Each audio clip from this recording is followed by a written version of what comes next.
ಪಾದಪದ್ಮೇ ತಯೋ ಶ್ರಿತ್ವಾ ಪ್ರಣಮಾಮಿ ಮುಹುರ್ಮುಹುಃ. ರತ್ನಾಕರ ಧೌತಪದಾಂ ಹಿಮಾಲಯ ಕಿರೀಟಿನೀಂ ಬ್ರಹ್ಮರಾಜರ್ಷಿ ರತ್ನಾಢ್ಯಾಂ ವಂದೇ ಭಾರತ ಮಾತರಂ. ವೇದಿಕೆ ಮೇಲೆ ಆಸೀನರಾಗಿರುವ ಎಲ್ಲ ಸಾಧುವರೇಣ್ಯರಿಗೆ ಶ್ರದ್ಧೆಯ ನಮಸ್ಕಾರಗಳು. ಈ ಕಾರ್ಯಕ್ರಮದಲ್ಲಿ ಭಾಗವಹಿಸಿರುವ ಅರಸೀಕೆರೆಯ ಸಮಸ್ತ ದೇಶಭಕ್ತ ಬಂಧುಗಳಿಗೆ, ದೊಡ್ಡ ಸಂಖ್ಯೆಯಲ್ಲಿ ಸೇರಿರುವ ತಾಯಂದಿರಿಗೆ ನಾನು ಶ್ರದ್ಧೆಯ ನಮನಗಳನ್ನು ಸಮರ್ಪಿಸುತ್ತೇನೆ. ಬಹುಶಃ ಅರಸೀಕೆರೆ ರಾಜ್ಯದಲ್ಲೇ ಒಂದು ಅಚ್ಚರಿಯ ವಾತಾವರಣವನ್ನು ಮೂಡಿಸಿದೆ. ಹಿಂದೂ ಸಂಗಮವೊಂದಕ್ಕೆ ಇಷ್ಟೊಂದು ಸಂಖ್ಯೆಯಲ್ಲಿ ಜನ ಸೇರಬಹುದಾ ಅಂತ ಒಂದು ಅನುಮಾನ ಇದ್ದಾಗ ದೊಡ್ಡ ಸಂಖ್ಯೆಯಲ್ಲಿ ಜನ ಸೇರಿದ್ದೀರಿ. ಎರಡನೇದು, ಬರೀ ಜನ ಕಾರ್ಯಕ್ರಮಕ್ಕಷ್ಟೇ ಬಂದಿರೋದಲ್ಲ, ಉದ್ದಕ್ಕೂ ಶೋಭಾಯಾತ್ರೆಯಲ್ಲಿ ಬಿರು ಬಿಸಿಲಿನಲ್ಲಿ ನಡ್ಕೊಂಡು ಬಂದಿದ್ದೀರಿ. ಧನ್ಯರು ಎಲ್ಲರೂ. ಮೂರನೇದು, ಬಹಳ ವಿಶೇಷವಾದ ಸಂಗತಿ, ನಾನು ಅರಸೀಕೆರೆಗೆ ಬಂದಾಗ ದಾರಿಯುದ್ದಕ್ಕೂ ಅಂಗಡಿಗಳು ಬಂದಾಗ್ಬಿಟ್ಟಿದೆಯಲ್ಲ ಇವತ್ತು ಅಂತ ನೋಡ್ತಾ ಇದ್ದೆ.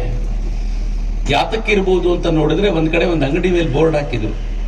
ಅಂದಿನ ದಿನ ಅಂದ್ರೆ ಇವತ್ತಿನ ಸೋಮವಾರದ ದಿನ ಹಿಂದೂ ಸಂಗಮ ಇರೋದ್ರಿಂದ ಅವತ್ತಿನ ದಿನ ಈ ಅಂಗಡಿ ರಜೆ ಇರುತ್ತೆ ಅಂತ. ಬಹುಶಃ ಇಡೀ ರಾಜ್ಯದಲ್ಲಿ ಅಂಗಡಿಗಳನ್ನ ಕ್ಲೋಸ್ ಮಾಡಿ ಯಾರಾದ್ರೂ ಹಿಂದೂ ಸಂಗಮಕ್ಕೆ ಬಂದಿದ್ರೆ ಅದು ಕೂಡ ನನಗೆ ಗೊತ್ತಿರುವಂತೆ ಅರಸೀಕೆರೆಯೇ ಇರಬೇಕು. ಯಾವ್ದಾದ್ರು ಚಿಕ್ಕ ಊರುಗಳಲ್ಲಿ ಮಾಡಿದ್ದಿರಬಹುದು, ಆದ್ರೆ ಇಷ್ಟು ದೊಡ್ಡ ಒಂದು ನಗರದಲ್ಲಿ ಇಂಥದ್ದೊಂದು ಅದ್ಭುತವಾಗಿರುವಂತ ಕೆಲಸ ಮಾಡಿರೋದು ಅತ್ಯಂತ ಹೆಚ್ಚಿನ ಸಂತೋಷದ ಸಂಗತಿ. ನಂಗೆ ತುಂಬಾ ಜನ ಕೇಳ್ತಾರೆ, ಇಲ್ಲೂ ಬಹಳ ಜನರಿಗೆ ಅನುಮಾನ ಇರಬಹುದು. ಕೆಲವು ಮತಗಳವರು ವಾರಕ್ಕೆ ಒಂದಿನ ಸೇರ್ತಾರೆ, ದಿನಕ್ಕೆ 5 ದಿನ 5 ಸಲ ಹೋಗಿ ಪ್ರಾರ್ಥನೆ ಮಾಡ್ತಾರೆ, ತಕ್ಷಣ ಸೇರ್ಲಿಕ್ಕಾಗತ್ತೆ. ಎಲ್ಲಾದ್ರೂ ಒಂದ್ ಸಣ್ಣ ಗಲಾಟೆ ಆಗ್ಬಿಟ್ರೆ ಒಂದು 50 ಜನ 100 ಜನ ಸೇರ್ತಾರೆ. ಹಿಂದೂಗಳು ಹಂಗ್ ಸೇರಲ್ಲ. ಹಂಗೆಲ್ಲ ನಮ್ಗೆ ಅನುಮಾನ ಇರುತ್ತೆ. ಯಾಕೆ ಸೇರಲ್ಲ ಗೊತ್ತಾ? ನಾವು ತಕ್ಷಣಕ್ಕೆ ನಮ್ಗೆ ಹೆದರಿಕೆ ಇಲ್ಲ ರೀ, ಇದು ನಮ್ ದೇಶ, ನಮ್ ದೇಶದಲ್ಲಿ ನಮ್ಮನ್ ಯಾವನ್ ಏನ್ ಮಾಡ್ತಾನೆ ಅನ್ನುವ ಧೈರ್ಯದ ಕಾರಣಕ್ಕೆ ಸೇರಲ್ಲ. ನಾವ್ಯಾಕೆ ಸೇರ್ಬೇಕು? ಯಾವನ್ ಹೆದರ್ತಿರ್ತಾನ ಅವನ್ ಸೇರ್ಬೇಕಷ್ಟೇ. ಯಾರಿಗೆ ಈ ದೇಶ ನನ್ನದ್ದಲ್ಲ ಅಂತ ಅನ್ಸುತ್ತೋ ಅವನ್ ಪದೇ ಪದೇ ಸೇರ್ಬೇಕು. ನಾನ್ ಯಾಕ್ರಿ ಸೇರ್ಬೇಕು? ನನ್ ದೇಶ ಇದು, ಯಾರಪ್ಪಂದು ಅಲ್ಲ, ಇದು ನಂದು. ನಾನು ಯಾಕೆ ಸೇರ್ಬೇಕು? ಇದು ಮೊದಲನೇದು. ಎರಡನೇದು, ವಾರಕ್ಕೊಂದಿನ ಸೇರ್ಬೇಕು, ನಾವು ಒಂದು ಘೋಷಣೆ ಕೂಗಿದ ತಕ್ಷಣ ಜನ ಬಂದ್ಬಿಡ್ಬೇಕು ಅಂತ ಭಾವಿಸೋದು ಎಲ್ಲಿ ಗೊತ್ತಾ? ಸೈನ್ಯದಲ್ಲಿ. ನಾನು ಅನೌನ್ಸ್ ಮಾಡಿದ ತಕ್ಷಣ ಜನ ಬಂದ್ ಲೈನ್ ಆಗಿ ನಿಂತ್ಕೋಬೇಕು, ಈಗ ಅಟ್ಯಾಕ್ ಮಾಡು ಅಂದ್ರೆ ಮಾಡ್ಬೇಕು. ಸೈನ್ಯ ರೀ, ನಮ್ದು ಸೈನ್ಯ ಅಲ್ಲ, ನಮ್ಮದು ಧರ್ಮ. ನೀನ್ ಸೋಮವಾರ ಶಿವನ ಮಂದಿರಕ್ಕೆ ಹೋಗು, ಮಂಗಳವಾರ ದೇವಿ ಮಂದಿರಕ್ಕೆ ಹೋಗು, ಶುಕ್ರವಾರ ದೇವಸ್ಥಾನಕ್ಕೆ ಹೋಗಿ, ಎಲ್ಲಿಗೆ ಬೇಕಿದ್ರೂ ಹೋಗು, ನಿನಗೆ ಫ್ರೀಡಮ್ ಇದೆ ಅಂತ ಹೇಳುವಂತ ಧರ್ಮ ನಮ್ಮದ್ದು, ನಮ್ಮದು ಸೈನ್ಯ ಅಲ್ಲ ಅಂತ ನಾನು ಪದೇ ಪದೇ ಸಿಕ್ಕಾಗ ಹೇಳ್ತಿರ್ತೀನಿ. ನಾವು ಸೈನ್ಯ ಕಟ್ಟದವ್ರಲ್ಲ. ನಮ್ ಪೂರ್ವಜರು ನಮ್ಗೆ ಹೇಳಿದ್ರು, ನಿಮ್ಗೆಲ್ಲ ಫ್ರೀಡಮ್ ಇದೆ ಕಣ್ರೋ ಅಂತ. ನೀನು ಲಿಂಗ ಪೂಜೆ ಮಾಡ್ಲಿಕ್ಕೆ ಲಿಂಗಾಯತನೇ ಆಗಿರ್ಬೇಕು ಅಂತ ಇಲ್ಲ ರೀ. ಒಬ್ಬ ಬ್ರಾಹ್ಮಣನಿಗೆ ಲಿಂಗ ಪೂಜೆ ಮಾಡ್ಕೊಂಡು ನನಗೇನಾದ್ರೂ ತಿಳ್ಕೊಳ್ಬೇಕು ಅನ್ನುವಂತ ಆಸ್ತೆ ಅವನಿಗಿದ್ರೆ ಅವನ ಕೈಯಲ್ಲಿ ಲಿಂಗವನ್ನು ಇಟ್ಕೊಂಡು ಅದನ್ನ ಸಾಕ್ಷಾತ್ಕಾರ ಮಾಡಿಕೊಂಡ್ರೆ ಈ ದೇಶದಲ್ಲಿ ಎಲ್ಲರೂ ಬಂದು ತಪ್ಪು ಅಂತ ಯಾರು ಹೇಳಲ್ಲ. ಬಸವಣ್ಣವ್ರು ಪ್ರತ್ಯಕ್ಷ ಆಗಿ ನೀನ್ ತಪ್ಪು ಮಾಡಿದ್ಯಾ ಅಂತ ಬೈಯೋದಿಲ್ಲ. ನಿನಗೆ ಫ್ರೀಡಮ್ ಇದೆ ಕಣಪ್ಪ, ಸ್ವಾತಂತ್ರ್ಯ ಇದೆ, ಯಾವ ಮಾರ್ಗ ಸರಿಯಾಗಿದ್ಯೋ ಅದನ್ನು ಆರಿಸಿಕೋ ಅಂತ ಜಗತ್ತಲ್ಲಿ ಹೇಳಿದ ಧರ್ಮ ಯಾವ್ದಾದ್ರೂ ಇದ್ರೆ ಅದು ಹಿಂದೂ ಧರ್ಮ ಮಾತ್ರ, ಇನ್ಯಾರೂ ಅಲ್ಲ. ಬಹಳ ಪಂಥಗಳನ್ನ ನೀವು ಧರ್ಮ ಅಂತಾನೆ ಕರಿಬಾರ್ದು, ದೊಡ್ಡ ತಪ್ಪು ನಡೆಯೋದೇ ಅಲ್ಲಿ. ಧರ್ಮ ಅನ್ನೋ ಪದವನ್ನ ಇಂಗ್ಲಿಷಿಗೆ ತಗೊಂಡು ಹೋಗ್ಬೇಕಾದಾಗ ರಿಲಿಜನ್ ಅಂತ ಮಾಡಿದ್ರು. ಹೀಗಾಗಿ ಎಲ್ಲೆಲ್ಲಿ ರಿಲಿಜನ್ ಬರುತ್ತೋ ಅದನ್ನೆಲ್ಲ ಧರ್ಮ ಅಂತ ಅನುವಾದ ಮಾಡ್ತೀವಿ. ತಪ್ಪು. ರಿಲಿಜನ್ ಅಂದ್ರೆ ಅರ್ಥ ಏನ್ ಗೊತ್ತೇನು? ಡಿಕ್ಷನರಿಯ ಪ್ರಕಾರ ರಿಲಿಜನ್ಗೆ 3 ಪ್ರಮುಖ ಸಂಗತಿಗಳು ಬೇಕು. ಒಂದು ರಿಲಿಜನ್ ಆಗಲಿಕ್ಕೆ 3 ಸಂಗತಿಗಳು ಬೇಕು. ಮೊದಲನೇದು, ಆ ರಿಲಿಜನ್ಗೆ ಒಬ್ಬನೇ ದೇವರಿರಬೇಕು. ಒಂದು ರಿಲಿಜನ್ ಆಗಬೇಕು ಅಂತಂದ್ರೆ ಒಬ್ಬ ವ್ಯಕ್ತಿ ಅದನ್ನ ಸ್ಥಾಪಿಸಿರಬೇಕು, ಆಗ ರಿಲಿಜನ್ ಅಂತಾರೆ. ಮೂರನೇದು, ಒಂದು ರಿಲಿಜನ್ ಆಗಬೇಕು ಅಂದ್ರೆ ಆ ರಿಲಿಜನ್ ನ ಸೂತ್ರಗಳನ್ನ ಬರೆದಿರುವಂತ ಒಂದು ಪುಸ್ತಕ ಇರಬೇಕು. ಹಿಂದೂ ಧರ್ಮಕ್ಕೆ ಬನ್ನಿ, ಈಗ ನೀವು ನೋಡಿ, ಇಸ್ಲಾಮಿಗೆ ನೋಡಿ, ಇಸ್ಲಾಮಿಗೆ ಒಬ್ಬರೇ ವ್ಯಕ್ತಿ, ಯಾರೊಂದು ಗೊತ್ತಿದೆ ನಿಮ್ಗೆ? ಇಸ್ಲಾಂಗೆ ಒಂದೇ ಪುಸ್ತಕ, ಯಾವುದೋ ಒಂದು ಗೊತ್ತಿದೆ. ಇಸ್ಲಾಮಿಗೆ ಒಬ್ಬನೇ ದೇವರು. ಕ್ರಿಶ್ಚಿಯಾನಿಟಿ ಒಬ್ಬನೇ ದೇವರು, ಒಂದೇ ಪುಸ್ತಕ ಮತ್ತು ಒಬ್ಬ ವ್ಯಕ್ತಿ ಅದನ್ನ ಸ್ಥಾಪಿಸಿದವನು. ನೀವು ಜಗತ್ತಿನ ಯಾವ ರಿಲಿಜನ್ಗಳನ್ನು ನೋಡಿದ್ರು ಹಾಗೆ. ಆದ್ರೆ ಧರ್ಮ ಅಂತ ಇರೋದು ಜಗತ್ನಲ್ಲಿ ಹಿಂದೂ ಧರ್ಮ ಮಾತ್ರ. ಯಾಕೆ ಅಂತಂದ್ರೆ ಹಿಂದೂ ಧರ್ಮ ಯಾರು ಹುಟ್ಟಿಸಿದ್ದು ಅಂತ ಕೇಳಿದ್ರೆ ಇದು ಯಾರಿಂದಲೂ ಹುಟ್ಟಿದ್ದಲ್ಲಪ್ಪ, ನೀನು ಹುಟ್ಟೋಕ್ಕಿಂತ ಮುಂಚಿನಿಂದಲೂ ಇದ್ದಂತ ಧರ್ಮ ಅಂತ ಯಾವ್ದಾದ್ರು ಇದ್ರೆ ಅದು ನಮ್ಮದ್ದು ಅಂತ ಹುಟ್ಟೋಕ್ಕಿಂತ ಮುಂಚೆ ಇದ್ದಿದ್ದು. ಹಿಂದೂ ಧರ್ಮಕ್ಕೆ ಒಂದು ಪುಸ್ತಕನ ಅಂತ ಕೇಳಿದ್ರೆ ಹಿಂದೂ ಧರ್ಮಕ್ಕೆ ಪುಸ್ತಕ ಒಂದಲ್ಲ. ಯಾವ ಪುಸ್ತಕ ನಿಮ್ದು ಅಂದ್ರೆ ವೇದಗಳು ನಮ್ದೇ, ಪುರಾಣಗಳು ನಮ್ಮದ್ದೇ, ಇತಿಹಾಸ ಗ್ರಂಥಗಳಾಗಿರುವ ಮಹಾಭಾರತ ಮತ್ತು ರಾಮಾಯಣಗಳು ನಮ್ಮದ್ದೇ, ಆಗಮ ಶಾಸ್ತ್ರಗಳು ನಮ್ಮದ್ದೇ. ಆಯಾ ಮತಗಳು ಹಿಂದೂ ಧರ್ಮದಲ್ಲಿ ಯಾವತ್ತಿದೆಯೋ ಅವ್ರಿಗೆಲ್ಲರಿಗೂ ಬೇರೆ ಬೇರೆ ಗ್ರಂಥಗಳಿವೆ, ಅವೆಲ್ಲವೂ ನಮ್ಮದ್ದೇ. ಎಲ್ಲವನ್ನೂ ನಮ್ಮದ್ದೇ ಅಂತ ನಿಮ್ಗೆ ಪುಸ್ತಕ ಯಾವುದು ಅಂತ ಕೇಳಿದಾಗ ಒಂದು ದೊಡ್ಡ ಲೈಬ್ರರಿಯನ್ನ ತೋರಿಸುವ ಜಗತ್ತಿನ ಏಕೈಕ ಧರ್ಮವೂ ನಮ್ಮದ್ದೇ. ಯಾರದಿದೆ ತೋರಿಸ್ಬಿಡ್ರಿ ನೋಡೋಣ. ಕಂಪೇರ್ ಹೆಂಗ್ ಮಾಡ್ತೀರಾ? ನಮಗೂ ಅವರಿಗೂ ಕಂಪೇರ್ ಮಾಡ್ಲಿಕ್ಕೆ ಇಲ್ಲ. ನನ್ ಬಹಳ ಜನ ಸ್ವಾಮಿಗಳು, ನಾನು ಕ್ಷಮೆ ಕೇಳ್ತೀನಿ ಎಲ್ರನ್ನು, ಬಹಳ ಜನ ಸಾಧುಗಳು ಮಾತನಾಡುವಾಗ, ಬಹಳ ಜನ ಸೆಕ್ಯುಲರ್ಗಳು ಮಾತನಾಡುವಾಗ ಹೇಳ್ತಾರೆ ಎಲ್ಲಾ ಧರ್ಮವು ಒಂದನ್ನೇ ಬೋಧಿಸುತ್ತದೆ. ಸುಳ್ಳು. ಜಗತ್ನಲ್ಲಿ ಅತ್ಯಂತ ಶ್ರೇಷ್ಠ ಸಂಗತಿಗಳನ್ನ ಹೆಜ್ಜೆ ಹೆಜ್ಜೆಗೂ ಬೋಧಿಸುವಂತ ಧರ್ಮ ಯಾವ್ದಾದ್ರು ಇದ್ರೆ ಅದು ನನ್ನ ಧರ್ಮ ಮಾತ್ರ. ನಾನು ಧೈರ್ಯವಾಗಿ ಹೇಳಬಲ್ಲೆ. ಪ್ರತಿ ಕಾರ್ಯಕ್ರಮದ ನಂತರ ಪ್ರಾರ್ಥನೆ ಮಾಡುವಂತಂದ್ರೆ ಏನು ಪ್ರಾರ್ಥನೆ ಮಾಡ್ತೀವಿ ಗೊತ್ತಾ ನಾವು? ಸರ್ವೇ ಭವಂತು ಸುಖಿನಃ, ಸರ್ವೇ ಸಂತು ನಿರಾಮಯಾಃ, ಸರ್ವೇ ಭದ್ರಾಣಿ ಪಶ್ಯಂತು, ಮಾ ಕಶ್ಚಿತ್ ದುಃಖ ಭಾಗ್ಭವೆ. ಎಲ್ಲರೂ ಚೆನ್ನಾಗಿರ್ಲಿ, ಎಲ್ಲರೂ ಒಳ್ಳೇದನ್ನ ನೋಡ್ಲಿ, ಎಲ್ಲರೂ ಆರೋಗ್ಯವಂತರಾಗಿರ್ಲಿ, ಯಾರಿಗೂ ದುಃಖ ಇಲ್ಲದೆ ಇರ್ಲಿ. ಎಲ್ಲರೂ ಅಂದ್ರೆ ಯಾರ್ರೀ? ಇದನ್ನ ಋಷಿಗಳು ಹೇಳಿದ್ರು. ಹೀಗಾಗಿ ಗಂಡಸರು ಮಾತ್ರ ಚೆನ್ನಾಗಿರ್ಲಿ ಅಂತ ಅರ್ಥನಾ? ಹೆಂಗಸರು ಬಂದ್ರು. ಇದನ್ನ ಹಿಂದೂಗಳು ಹೇಳಿದ್ರು. ಹೀಗಾಗಿ ಹಿಂದೂಗಳು ಮಾತ್ರ ಚೆನ್ನಾಗಿರ್ಲಿ ಅಂತನಾ? ಸರ್ವೇ ಭವಂತು ಸುಖಿನಃ ಅಂತಂದ್ರೆ ಎಲ್ಲರೂ ಚೆನ್ನಾಗಿರ್ಲಿ. ಅವನ್ ಮುಸ್ಲಿಂ ಆದ್ರೂ ಚಿಂತೆ ಇಲ್ಲ, ಕ್ರಿಶ್ಚಿಯನ್ ಆದ್ರೂ ಚಿಂತೆ ಇಲ್ಲ, ಅವನ್ ಚೆನ್ನಾಗಿರ್ಲಪ್ಪ. ಎಲ್ಲೋ ಇರಾನು ಇಸ್ರೇಲು ಜಗಳ ನಡೀತಿದ್ರೆ ಎಲ್ಲ ಜಗಳ ನಿಂತೋಗಿ ಚೆನ್ನಾಗಿರ್ಲಪ್ಪ ಅಂತ ಕೇಳಿಕೊಳ್ಳೋರು ನಾವು.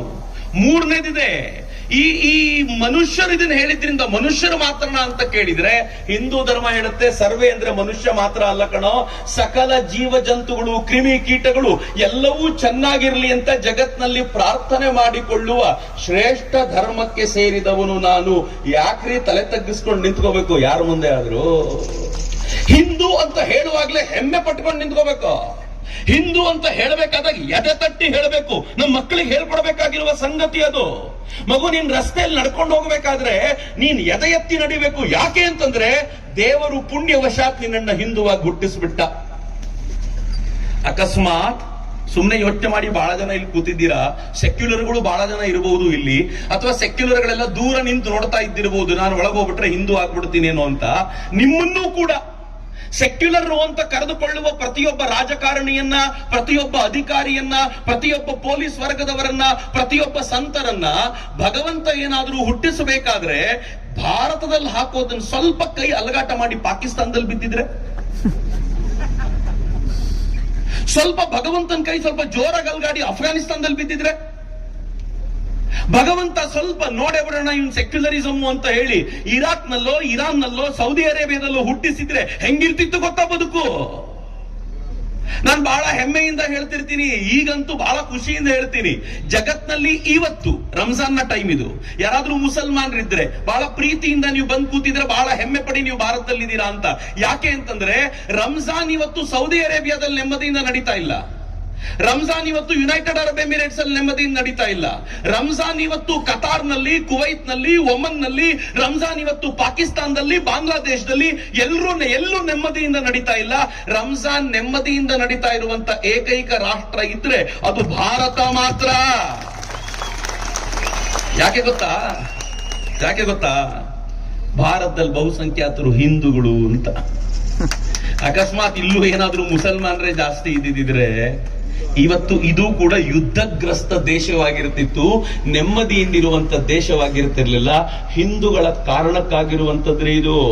ನೀವು ನಿಮ್ ಪಕ್ಕದಲ್ಲಿ ಮುಸಲ್ಮಾನರು ಯಾರಾದ್ರೂ ಸಿಕ್ಕದಾಗ ಮಾತನಾಡಿ ಹೇಳಿ ಅವರಿಗೆ, ನೀನು ಬೆಳಿಗ್ಗೆ ರೋಜಾ ಹಿಡ್ಕೊಳ್ತೀಯಾ, ಇಡೀ ದಿನ ರೋಜಾದಲ್ಲಿ ಇರ್ತೀಯಾ, ಸಂಜೆ ಇಫ್ತಾರ್ ಮಾಡ್ತೀಯಾ ಅಂತಂದ್ರೆ ಅದಕ್ಕೆ ಕಾರಣ ಹಿಂದೂಗಳು ಬಹುಸಂಖ್ಯಾತರಾಗಿದ್ದಾರೆ ಮತ್ ನೀನ್ ಭಾರತದಲ್ಲಿದ್ದೀಯಾ ಅನ್ನೋದು ಕಾರಣ ಅಂತ ಇವತ್ತು ನಾವ್ ಎಲ್ರಿಗೂ ಹೇಳ್ಬೇಕಾದಂತ ಅಗತ್ಯ ಇದೆ.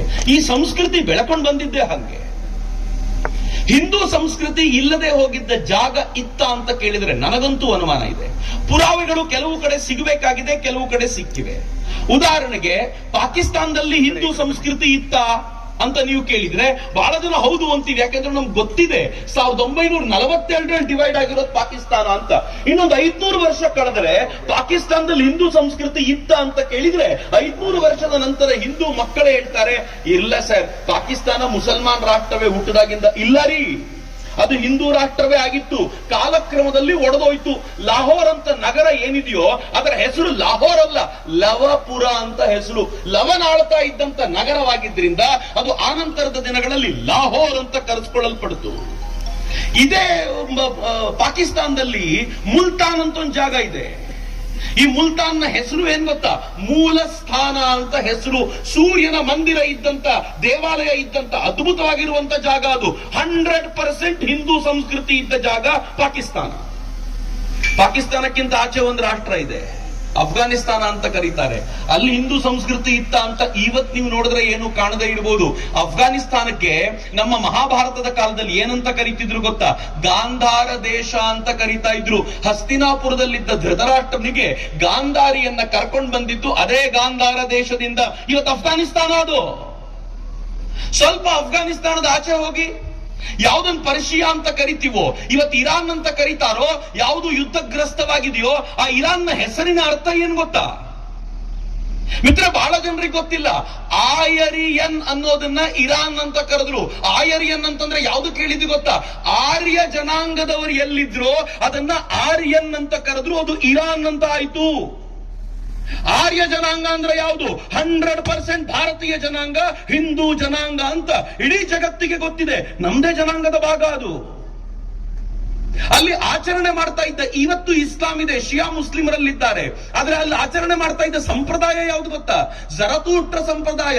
ಜೊರಾಸ್ಟ್ರಿಯನ್ ಸಂಪ್ರದಾಯನ ಏನ್ ಆಚರಣೆ ಮಾಡ್ತಾರೋ ಆ ಜೊರಾಸ್ಟ್ರಿಯನ್ ಸಂಪ್ರದಾಯದ ಅವೆಸ್ತಾ ಅನ್ನುವಂತ ಪ್ರಮುಖ ಗ್ರಂಥವನ್ನು ನೀವೇನಾದ್ರೂ ಓದಿದ್ರೆ ಅದರಲ್ಲಿ 90% ಭಾಗ ಹಿಂದೂ ಧರ್ಮದ ಪ್ರತಿಕೃತಿ ಇದ್ದಂತೆ ಇದೆ ಅಂತ ಓದಿದವರು ಹೇಳ್ತಾರೆ. ನಾನು ಗಮನಿಸಿದ್ದೀನಿ ಅವೆಸ್ತಾನ.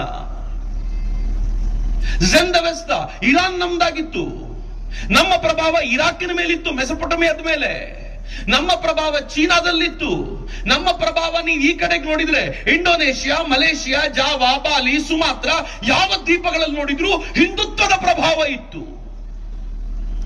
ಯಾವಾಗ ಹಿಂದೂ ನಿಧಾನವಾಗಿ ಕ್ರೂರಿಗಳ ಆಕ್ರಮಣಕ್ಕೆ ಒಳಗಾಗಲಿಕ್ಕೆ ಶುರು ಮಾಡಿದ್ನೋ ಆಗ ನಿಧಾನವಾಗಿ ಚಿಕ್ಕದಾಗ್ತಾ ಬಂತು. ಬಹಳ ಹಿಂದಿನ ಕಥೆ ಏನ್ರಿ? 1947ರವರೆಗೂ ಅಖಂಡವಾಗಿದ್ದಂತ ಈ ಭಾರತ ಎಷ್ಟು ಚಿಕ್ಕದಾಗೋಯ್ತು 1947ರಲ್ಲಿ. 1947ರವರೆಗೂ ಈ ದೇಶದ ಮೇಲೆ ಮುಸಲ್ಮಾನರ ಆಕ್ರಮಣ ಆಗುವವರೆಗೂ ಜಗತ್ತಿನ ಸಿರಿವಂತ ರಾಷ್ಟ್ರಗಳಲ್ಲೊಂದು ಭಾರತ. ಎಂತ ಭಾರತ ಸಿರಿವಂತ ರಾಷ್ಟ್ರ ಅಂತಂದ್ರೆ, ಘೋರಿ ಗಜನಿಯರು, ದರೋಡೆಕೋರರು ಭಾರತದ ಮೇಲೆ ಆಕ್ರಮಣ ಮಾಡಿದ್ರು. ಆಕ್ರಮಣ ಮಾಡಿ ಒಂದೊಂದು ದೇವಸ್ಥಾನಗಳಿಂದ ಅವರು ಲೂಟಿ ಮಾಡ್ಕೊಂಡು ಹೋಗ್ತಾ ಇದ್ದ ಸಂಪದ್ ಭರಿತವಾಗಿರುವಂತ ಈ ರಾಷ್ಟ್ರದ ಆ ಲೂಟಿಯನ್ನ ತಮ್ಮ ದೇಶಕ್ಕೆ ಹೋಗಿ ಪ್ರದರ್ಶನ ಮಾಡ್ತಿದ್ರಂತವ್ರು. ಇಷ್ಟು ಸಂಪತ್ತು ತಗೊಂಡು ಬಂದಿದ್ದೀನಿ ಅಂತ ನೋಡ್ಲೇ ಇಲ್ಲ ದರಿದ್ರದ ಜನ. ದಾರಿದ್ರ್ಯ ಇತ್ರಿ ಅಷ್ಟೊಂದು ಅವರಿಗೆ. ಈ ದೇಶದ ಒಂದೊಂದು ದೇವಸ್ಥಾನದ ಲೂಟಿ ಅವರಿಗೆ ಸಿರಿವಂತಿಕೆ ಅಂತ ಅಂದ್ಕೊಡ್ತಿತ್ತು. ಆದ್ರೆ ನಮಗೆ ಹೇಳ್ತಾರೆ ಹಿಂದುತ್ವ ಅಂತಂದ್ರೆ ಸೋಲಿನ ರಾಷ್ಟ್ರ, ಹಿಂದುತ್ವ ಅಂತಂದ್ರೆ ಬಡತನದ ರಾಷ್ಟ್ರ ಅಂತ ನಮಗೆ ಹೇಳ್ತಾರೆ. ನಮ್ಮನ್ನು ಬಿಟ್ಟು ಹೋದಂತ ಪಾಕಿಸ್ತಾನ ಇವತ್ತು ಎಂತ ಸ್ಥಿತಿಗೆ ಬಂದಿದೆ ಗೊತ್ತಾ? ಪಾಕಿಸ್ತಾನ ನಮ್ಮನ್ನು ಬಿಟ್ಟು ಹೋಗಿರುವಂತ ಈ ರಾಷ್ಟ್ರ ಇವತ್ತು $1 ಬಿಲಿಯನ್ ಸಾಲ ಕೇಳುತ್ತೀರಿ. $1 ಬಿಲಿಯನ್ ಅಂದ್ರೆ ಹೆಚ್ಚು ಕಡಿಮೆ 9,000 ಕೋಟಿ ರೂಪಾಯಿ. ಈ ದೇಶದ ಒಬ್ಬ ಸಾಮಾನ್ಯ ಶ್ರೀಮಂತ $1 ಬಿಲಿಯನ್ ಆತ ತನ್ನ ಒಂದು ಕಂಪನಿಯಲ್ಲಿ ಹೂಡ್ತಾನೆ. ಅಷ್ಟು ದುಡ್ಡನ್ನ ಪಾಕಿಸ್ತಾನ ಸಾಲಕ್ಕೆ ಅಂತ ಭಿಕ್ಷಾ ಪಾತ್ರ ಹಿಡ್ಕೊಂಡು ನಿಂತುಕೊಳ್ಳುತ್ತೆ. ಇವತ್ತು ಭಾರತ ಬೆಳೆದಿರುವ ರೀತಿ ಇದು ಈ ದೇಶದ ಹಿಂದೂಗಳ ಕೊಡುಗೆ. ಮಿತ್ರ, ಹಿಂದೂಗಳ ಕೊಡುಗೆ ಜಗತ್ತಿಗೆ ಸಾಮಾನ್ಯವಾದ್ದಲ್ಲ. ನಾನು ನಿಮ್ ಜೊತೆ ಇವತ್ತು ಗಂಭೀರವಾದ ಕೆಲವು ಸಂಗತಿಗಳನ್ನು ಹಂಚ್ಕೊಳ್ತೀನಿ. ನಾನು ಯಾವಾಗ್ಲೂ ತಮಾಷೆ ಮಾಡ್ತಾ ಇರ್ತೀನಿ. ನೀವ್ ಯಾವತ್ತಾದ್ರೂ ಕಣ್ ಮುಚ್ಕೊಂಡು ರಾಮ ಅಂತ ಅಂದ ತಕ್ಷಣ ಹೃದಯದಲ್ಲಿ ಒಂದು ಪ್ರೀತಿ ಉಕ್ಕತ್ತೆ. ರಾಮ ಅಂದ ತಕ್ಷಣ ಇವತ್ತೊಂದು ಮುತ್ತು ಮಗು ರಾಮನ ವೇಷದಲ್ಲಿ ಬಂತು, ನೋಡಿದವ್ರಿಗೆಲ್ಲ ಏನ್ ಖುಷಿ ಆಗ್ಬಿಡ್ತು, ರಾಮ ಬಂದಲ್ಲಪ್ಪ ಅಂತ. ಅವ್ನ್ ಪ್ಯಾಂಟು ಶರ್ಟ್ ಹಾಕೊಂಡ್ ಬಂದಲ್ಲಿ ನಿಂತಿದ್ರೆ ಅಷ್ಟೇನ್ ಅನ್ನಿಸ್ತಿರ್ಲಿಲ್ಲ. ಆದ್ರೆ ರಾಮನ ವೇಷ ನೋಡಿದ ತಕ್ಷಣ ಒಂದ್ಸಲ ಕಣ್ ತುಂಬಿ ಬಂತು, ಆಹಾ ಎಷ್ಟು ಚೆನ್ನಾಗಿದೆ ಅಂತ. ರಾವಣನ ವೇಷ ಹಾಕೊಂಡ್ ಬಂದಿದ್ರೆ ಒಂದ್ಸಲ ಮನಸ್ಸು ಅಲಗಾಡ್ತಿತ್ತು. ಹಂಗೇ ರೀ, ಹಿಂದೂ ಅಂದ ತಕ್ಷಣ ಭಾರತದಲ್ಲಿ ಮಾತ್ರ ಅಲ್ಲ, ಇಡೀ ಜಗತ್ತು ಗೌರವಿಸುತ್ತೆ. ಯಾಕೆ ಗೊತ್ತಾ? ಜಗತ್ತಿಗೆ ಗಣಿತ ಹೇಳಿಕೊಟ್ಟವನು ಹಿಂದೂ, ಜಗತ್ತಿಗೆ ಭೂಗೋಳವನ್ನ ಕಲಿಸಿಕೊಟ್ಟವನು ಹಿಂದೂ, ಜಗತ್ತಿಗೆ ಖಗೋಳವನ್ನ ಕಲಿಸಿಕೊಟ್ಟವನು ಹಿಂದೂ, ಜಗತ್ತಿಗೆ ಸಸ್ಯಶಾಸ್ತ್ರವನ್ನ ಹೇಳಿಕೊಟ್ಟವ ಹಿಂದೂ, ಜಗತ್ತಿಗೆ ಪ್ರಾಣಿಶಾಸ್ತ್ರದ ಪರಿಕಲ್ಪನೆಯನ್ನ ಕಟ್ಟಿಕೊಟ್ಟವ ಹಿಂದೂ, ಜಗತ್ತಿಗೆ ಜ್ಯೋತಿಷ್ಯ ಶಾಸ್ತ್ರವನ್ನ ಕೊಟ್ಟು ಹೇಗೆ ಈ ಗ್ರಹಗಳ ಚಲನೆಯಾಗುತ್ತೆ ಅಂತ ಹೇಳಿದವನು ಹಿಂದೂ, ಜಗತ್ತಿಗೆ ಮಾನವ ಶಾಸ್ತ್ರವನ್ನ ಕೊಟ್ಟವನು ಹಿಂದೂ, ಜಗತ್ತಿಗೆ ಗೀತೆಯನ್ನ ಕೊಟ್ಟವನು ಹಿಂದೂ, ಜಗತ್ತಿಗೆ ಅತ್ಯಂತ ಶ್ರೇಷ್ಠವಾದನ್ನು ಕೊಟ್ಟವನೆಲ್ಲ ಹಿಂದೂ. ಹೀಗಾಗಿ ಜಗತ್ತಿನ ಶ್ರೇಷ್ಠ ವ್ಯಕ್ತಿಗಳೆಲ್ಲ ಭಾರತವನ್ನ ನೋಡಿದ ತಕ್ಷಣ ಒಮ್ಮೆ ತಲೆ ತಗ್ಗಿಸಿ ನಿಲ್ತಾರೆ. ಮುಸಲ್ಮಾನರಿದ್ರೆ ಬೇಜಾರು ಮಾಡ್ಕೋಬೇಡಿ, ಅಥವಾ ಯಾವ್ದಾದ್ರು ನಮ್ಮ ಹೆಣ್ಮಕ್ಳು ಮುಸ್ಲಿಂ ಹುಡುಗಿನ ಪ್ರೀತಿಸ್ತಿದ್ರೆ ಒಂದ್ಸಲ ಯೋಚನೆ ಮಾಡಿ. ಮುಸ್ಲಿಂ ಅಂದ ತಕ್ಷಣ ಜಗತ್ತು ಏನ್ ಹೇಳುತ್ತೆ ಗೊತ್ತಾ? ಬೇರೆಯವರ ಕತ್ತನ್ನು ಕಡಿಯೋರು ಅಂತ, ಕಾಫಿರ್ರು ಅಂತ, ಬೇರೆ ಜನರನ್ನ ನಾಶ ಮಾಡುವಂತವ್ರು ಅಂತ ಜಗತ್ತು ಯೋಚನೆ ಮಾಡುತ್ತೆ. ಅವ್ರು ಯಾವ್ದಾದ್ರೂ ದೇಶಕ್ಕೆ ಬಂದ್ರೆ ಮೊದಲು ವೆಲ್ಕಮ್ ಮಾಡಿದವರು ಕೂಡ ಆನಂತರದ ದಿನಗಳಲ್ಲಿ ಇವ್ರನ್ನು ಓಡಿಸ್ಬೇಕಲ್ಲಪ್ಪ ಅಂತ ಓಡಿಸ್ಲಿಕ್ಕೆ ನಿಂತ್ಕೋತಾರೆ. ಇವತ್ತು ಯುರೋಪ್ ನಲ್ಲಿ ಫ್ರಾನ್ಸ್ ಓಡಿಸ್ಬೇಕು ಅಂತ ನಿಂತಿದೆ, ಜರ್ಮನಿ ಓಡಿಸ್ಬೇಕು ಅಂತ ನಿಂತಿದೆ. ಪೋಲ್ಯಾಂಡ್ ಏನ್ ಹೇಳುತ್ತೆ ಗೊತ್ತಾ? ನನ್ನ ದೇಶ ಯಾಕೆ ಸುಭಿಕ್ಷವಾಗಿದೆ, ನೆಮ್ಮದಿಯಿಂದಿದೆ ಅಂತಂದ್ರೆ ಒಬ್ಬ ಮುಸಲ್ಮಾನನ್ನು ಒಳಗ್ ಬಿಡ್ಲಿಲ್ಲ, ಅದಕ್ಕೆ ನೆಮ್ಮದಿಯಿಂದಿದ್ದೀನಿ ಅಂತ ಹೇಳುತ್ತೆ. ಎಲ್ಲರನ್ನು ಅಪ್ಪಿ ಪ್ರೀತಿಯಿಂದ ಕರ್ಕೊಳ್ಳುವಂತ ಭಾರತ ಇವತ್ತು ಹೇಳುತ್ತೆ ಬಾಂಗ್ಲಾದೇಶಿಯರನ್ನ ಈ ದೇಶದಿಂದ ಒದ್ದು ಓಡಿಸ್ಬೇಕಪ್ಪ, ಇಲ್ದೆ ಹೋದ್ರೆ ಬದುಕೋದ್ ಕಷ್ಟ ಅಂತ ಭಾರತವೇ ಹೇಳಿಬಿಡ್ತು. ಇನ್ ಜಗತ್ತಲ್ಲಿ ಇನ್ನೆಲ್ಲಿ ನೆಲೆ? ಮಿತ್ರೆ, ನಾನಿವತ್ತು ಹಿಂದೂ ಆಗಬೇಕಾದಾಗ ಹೆಮ್ಮೆ ಯಾಕೆ ಪಡ್ತೀನಿ ಅಂತಂದ್ರೆ, ನನ್ನ ದೇಶದ ಪೂರ್ವಜರು ನಂಗೆ ಅಂಥದ್ದೊಂದು ಅದ್ಭುತವಾಗಿರುವಂತಹ ಧರ್ಮದಲ್ಲಿ ಹುಟ್ಟುವ ಅವಕಾಶವನ್ನ ಕಲ್ಪಿಸಿಕೊಟ್ರಲ್ಲ, ನಾನು ಎಂಥ ಧರ್ಮದ ಭಾಗ ಅಂತ ಹೆಮ್ಮೆಯಿಂದ ಹೇಳ್ಕೊಳ್ಳಿಕ್ಕೆ ಇಚ್ಛೆ ಪಡ್ತೀನಿ. ಆದ್ರೆ ದುರಂತದ ಸಂಗತಿ ಏನು ಅಂತಂದ್ರೆ ಇಂಥ ರಾಷ್ಟ್ರವನ್ನ ಜಗತ್ತಿನ ಜನ ಪ್ರೀತಿಯಿಂದ ನೋಡಬೇಕು ಅಂತ ಬಂದ್ರು. ಫಾಯಿಯಾನ್ ಅಂತ ಒಬ್ಬ ಚೀನಾದಿಂದ ಯಾತ್ರಿಕ ಬಂದಿದ್ದ. ಬಹಳ ಹಿಂದೆ ಸಂಘದ ಹಿರಿಯರೊಬ್ಬರು ನಂಗೆ ಹೇಳಿದ ಘಟನೆ ಇದು. ಅವನ್ ಭಾರತಕ್ಕೆ ಯಾಕೆ ಬಂದಿದ್ದ ಅಂತಂದ್ರೆ, ಅವನಿಗೆ ಪಠ್ಯ ಪುಸ್ತಕದಲ್ಲಿ ಓದಿಸಿದ್ರಂತೆ ಭಾರತ ಅಂತಂದ್ರೆ ಸ್ವರ್ಗ ಅಂತ. ನಾನ್ ನನ್ನ ಜೀವನದಲ್ಲಿ ಒಮ್ಮೆ ಆದ್ರೂ ಸ್ವರ್ಗ ನೋಡಬೇಕು ಅಂತ ಆತ ಮನೆಗೆಲ್ಲ ಕೇಳ್ದೆ ಬಂದ್ಬಿಟ್ಟಿದ್ದವನು ಅಂತ ಹೇಳ್ತಾರೆ. ಈ ದೇಶಕ್ಕೆ ಬಂದು ಈ ದೇಶದ ಕುರಿತು ಗೌರವದ ಗಾಥೆಯನ್ನ ಬರಿತಾನೆ. ಭಾರತ ಹಾಗಿದ್ದ ರಾಷ್ಟ್ರ. ಆದ್ರೆ ಆಕ್ರಮಣಕಾರಿಗಳು ಭಾರತಕ್ಕೆ ಬಂದ್ರು, ಎಂತೆಂತ ಆಕ್ರಮಣಕಾರಿಗಳು ಬಂದ್ರು ನೀವು ಊಹಿಸ್ಲಿಕ್ಕೆ ಸಾಧ್ಯವಾಗಲಾರದು. ನಮ್ಮ ಪಠ್ಯ ಪುಸ್ತಕದಲ್ಲಿ ಯಾವತ್ತೂ ಇದನ್ನ ಹೇಳಲಿಲ್ಲ. ಯಾಕೆ ಅಂತಂದ್ರೆ ಯಾರ ಮೇಲೂ ದ್ವೇಷ ಬೆಳಿಬಾರ್ದು ಅಂತ ಇತಿಹಾಸವನ್ನು ಮುಚ್ಚಿಡ್ತಾರೇನ್ರಿ ಯಾರಾದ್ರೂ? ಈ ದೇಶದ ಆಕ್ರಮಣಕ್ಕೆ ಅಂತ ಬಂದ ಹೊರನಾಡಿನ ಮುಸಲ್ಮಾನರು ಆಕ್ರಮಣಕ್ಕೆ ಬಂದು ಏನ್ ಮಾಡಿದ್ರು ಗೊತ್ತಾ? ತಮ್ಮ ಕತ್ತಿಯನ್ನ ಎದುರಾಗಿಟ್ಕೊಂಡು ಯಾರ್ಯಾರು ಹಿಂದೂಗಳಿದ್ದಾರೋ ಅವ್ರನ್ನೆಲ್ಲ ಕನ್ವರ್ಟ್ ಮಾಡ್ತೀವಿ ಅಂತ ನಿಂತರು. ಐದರ್ ನೀವು ಕತ್ತಿಗೆ ಆಹುತಿಯಾಗಿ, ಇಲ್ಲ ನಮ್ಮ ಪುಸ್ತಕವನ್ನು ತೆಗೆದುಕೊಂಡು ಮತಾಂತರಗೊಳ್ಳಿ. ಬಹುತೇಕರು ಮತಾಂತರಗೊಳ್ಳಿಲ್ಲ ರೀ. ಅವ್ರು ಹೇಳಿದ್ರು, ಪ್ರಾಣ ಬೇಕಿದ್ರು ಕೊಡ್ತೀವಪ್ಪ, ನಾನು ಹುಟ್ಟಿರುವ ಈ ಪವಿತ್ರ ಧರ್ಮವನ್ನ ಬಿಟ್ಟು ಬರೋದಿಲ್ಲ ಅಂತ ಹಠ ಹಿಡಿದು ನಿಂತರು. ಅನೇಕರು ಸಾಯ್ಬೇಕಾಗಿ ಬಂತು, ಲಕ್ಷ ಸಂಖ್ಯೆಯಲ್ಲಿ ಸತ್ರು. ಕೆಲವರು ಕನ್ವರ್ಟ್ ಆದ್ರು. ಆ ಕನ್ವರ್ಟ್ ಆದವರು ಇವತ್ತು ತಮ್ಮಂತಾವು ಪಾಕಿಸ್ತಾನದವರು, ತಮ್ಮಂತಾವು ಸೌದಿ ಅರೇಬಿಯಾದವರು ಅಂತ ತಿಳ್ಕೊಂಡಿದ್ದಾರೆ. ಇಲ್ಲಪ್ಪ, 3 ಪೀಳಿಗೆಯೋ 4 ಪೀಳಿಗೆಯೋ 5 ಪೀಳಿಗೆಯೋ ಹಿಂದೆ ನೋಡಿದ್ರೆ ನೀನು ಕೂಡ ಹಿಂದುವೇ ಆಗಿದ್ದೆ. ನಿನ್ನ ಪೂರ್ವಜರು ವಿಶ್ವಾಮಿತ್ರರೇ, ನಿಮ್ ಪೂರ್ವಜರು ಅಗಸ್ತ್ಯರೇ, ನಿನ್ನ ಪೂರ್ವಜರು ಕೂಡ ವಸಿಷ್ಠರೇ ಆಗಿದ್ರು ಹೊರತು ಬೇರೆ ಯಾರು ಅಲ್ಲ ಅಂತ. ನೀವು ಭಾರತೀಯರನ್ನ ಬಿಡಿ, ಇತ್ತೀಚೆಗೆ ಪಾಕಿಸ್ತಾನದ ಕ್ರಿಕೆಟರ್ ಶೋಯಿಬ್ ಅಖ್ತರ್ ಒಂದು ಇಂಟರ್ವ್ಯೂ ಕೊಡ್ತಾ ಹೇಳಿದ್ದಾನೆ, 5-6 ಪೀಳಿಗೆಗಳ ಹಿಂದೆ ಪಾಕಿಸ್ತಾನದ ಕ್ರಿಕೆಟ್ ಪ್ಲೇಯರ್ ಶೋಯಿಬ್ ಅಖ್ತರ್ ಹೇಳಿರೋದು, 5-6 ಪೀಳಿಗೆಗಳ ಹಿಂದೆ ನಾವು ಕೂಡ ಹಿಂದುವೇ ಆಗಿದ್ವಿ, ಆದ್ರೆ ಒತ್ತಡಕ್ಕೆ ಸಿಲುಕಿ ನಾವು ಕನ್ವರ್ಟ್ ಆದ್ವಿ ಅಂತ ಪಾಕಿಸ್ತಾನದ ಕ್ರಿಕೆಟರ್ ಹೇಳಿದ್ದಾನೆ. ಮತ್ತೆ ಇಲ್ಲಿ ಕೂತಿರೋರ್ದು ಏನ್ ಕತೆ? ಇವ್ರು ಬರೀ ಕನ್ವರ್ಟ್ ಮಾಡಿದ್ದಷ್ಟೇ ಅಲ್ಲ ಮಿತ್ರ, ಈ ದೇಶದ ಹೆಣ್ಣು ಮಕ್ಕಳನ್ನ ಅಪಹರಿಸಿಕೊಂಡು ಹೋದ್ರು. ಲವ್ ಜಿಯಾದ್ ಹೊಸದಲ್ಲ ರೀ. ಇವತ್ತಾದ್ರೂ ಲವ್ ಮಾಡ್ತೀವಿ ಅಂತ ನಾಟಕದಿಂದ ಬರ್ತಾರೆ. ಯಾಕೆ ಬರ್ತಾರೆ ಅಂತಂದ್ರೆ, ಅಲ್ಲೆಲ್ಲೋ ಉತ್ತರ ಪ್ರದೇಶದಲ್ಲಿ ಒಬ್ಬ ಬುಲ್ಡೋಸರ್ ಬಾಬಾ ಕೂತಿದ್ದಾರೆ, ಮೇಲೆಲ್ಲೋ ಒಬ್ಬ ಅಮಿತ್ ಶಾ ಕೂತಿದ್ದಾರೆ, ಏನಾದ್ರೂ ಮಾಡ್ಬಿಡ್ತಾರೆ ಅಂತ ಹೆದರ್ಕೊಂಡು ಲವ್ವಿನ ವೇಷ ಹಾಕೊಂಡು ಬರ್ತಾರೆ. ಆದ್ರೆ ಅವತ್ತು ಲವ್ವಿನ ವೇಷ ಹಾಕೊಂಡು ಬರಬೇಕು ಅಂತಿರಲಿಲ್ಲ, ಆಕ್ರಮಣ ಮಾಡ್ಕೊಂಡು ಬರ್ತಿದ್ರು. ಈ ದೇಶದ ಹೆಣ್ಣು ಮಕ್ಕಳನ್ನ ತಾವು ಸ್ಲೇವ್ಸ್ ಗಳಾಗಿ, ಗುಲಾಮರಾಗಿ ಎಳ್ಕೊಂಡು ಹೋಗ್ತಿದ್ರು. ನಾನು ಏನೇನು ಹೇಳ್ತೀನೋ ಎಲ್ಲದಕ್ಕೂ ಪುರಾವೆ ಒದಗಿಸಬಲ್ಲೆ. ಪೊಲೀಸರು ಏನಾದ್ರೂ ರೆಕಾರ್ಡ್ ಮಾಡ್ಕೊಂಡು FIR ಮಾಡಬೇಕು ಅಂತಿದ್ರೆ ಕೋರ್ಟ್ ನಲ್ಲಿ ಪುರಾವೆ ಇಟ್ಟು ಮಾತನಾಡ್ತೀನಿ ನಾನು. ಇದನ್ನ ನಂಗೆ ಬಹಳ ಖುಷಿಯೇ, ಕೋರ್ಟ್ ನಲ್ಲಿ ಇದ್ರೆ ಚರ್ಚೆ ಮಾಡಿ. ಈ ಚರ್ಚೆ ನಡೆದೇ ಬಿಡಲಿ. ಇತ್ತೀಚೆಗೆ ಕರ್ನಾಟಕದಲ್ಲಿ FIR ಪರ್ವ ಶುರುವಾಗ್ತಿದೆ. ಮಾತನಾಡಿದ್ರೆ FIR ಮಾಡ್ತೀರಾ ಮಾಡಿ, ಅದೆಷ್ಟು FIR ಮಾಡ್ತೀರೋ ಮಾಡಿ. ಹಿಂದೂ ಸಮಾಜಕ್ಕೆ ಎದುರಿಸುವಂತ ತಾಕತ್ತಿದೆ. ಇದನ್ನ ಮಿತ್ರ, ನಾನು ಮುಂದೆ ಹೇಳುವಂತ ಮಾತುಗಳನ್ನು ಕೇಳಿ ನೋಡಿ, ನೀವು ಆಶ್ಚರ್ಯ ಅನ್ಸುತ್ತೆ ನಿಮಗೆ. ಈ ಆಕ್ರಮಣಕಾರಿಗಳಾಗಿ ಬಂದವರು ಈ ದೇಶದ ಹೆಣ್ಣು ಮಕ್ಕಳನ್ನ ತಮ್ಮ ದೇಶಕ್ಕೆ ಕರ್ಕೊಂಡು ಹೋಗೋರು. ಅರಬ್ಬರ ಸಂತೆಗಳಲ್ಲಿ, ಬಾಗ್ದಾದಿನ ಸಂತೆಗಳಲ್ಲಿ ಈ ದೇಶದ ಹೆಣ್ಣು ಮಕ್ಕಳನ್ನ ನಿಲ್ಲಿಸಿ ಅರಬ್ಬರಿಗೆ ಅವರಿಗೆ ಮಾರಾಟ ಮಾಡ್ಲಿಕ್ಕೆ ಅಂತ ನಿಲ್ಲಿಸ್ತಿದ್ರು.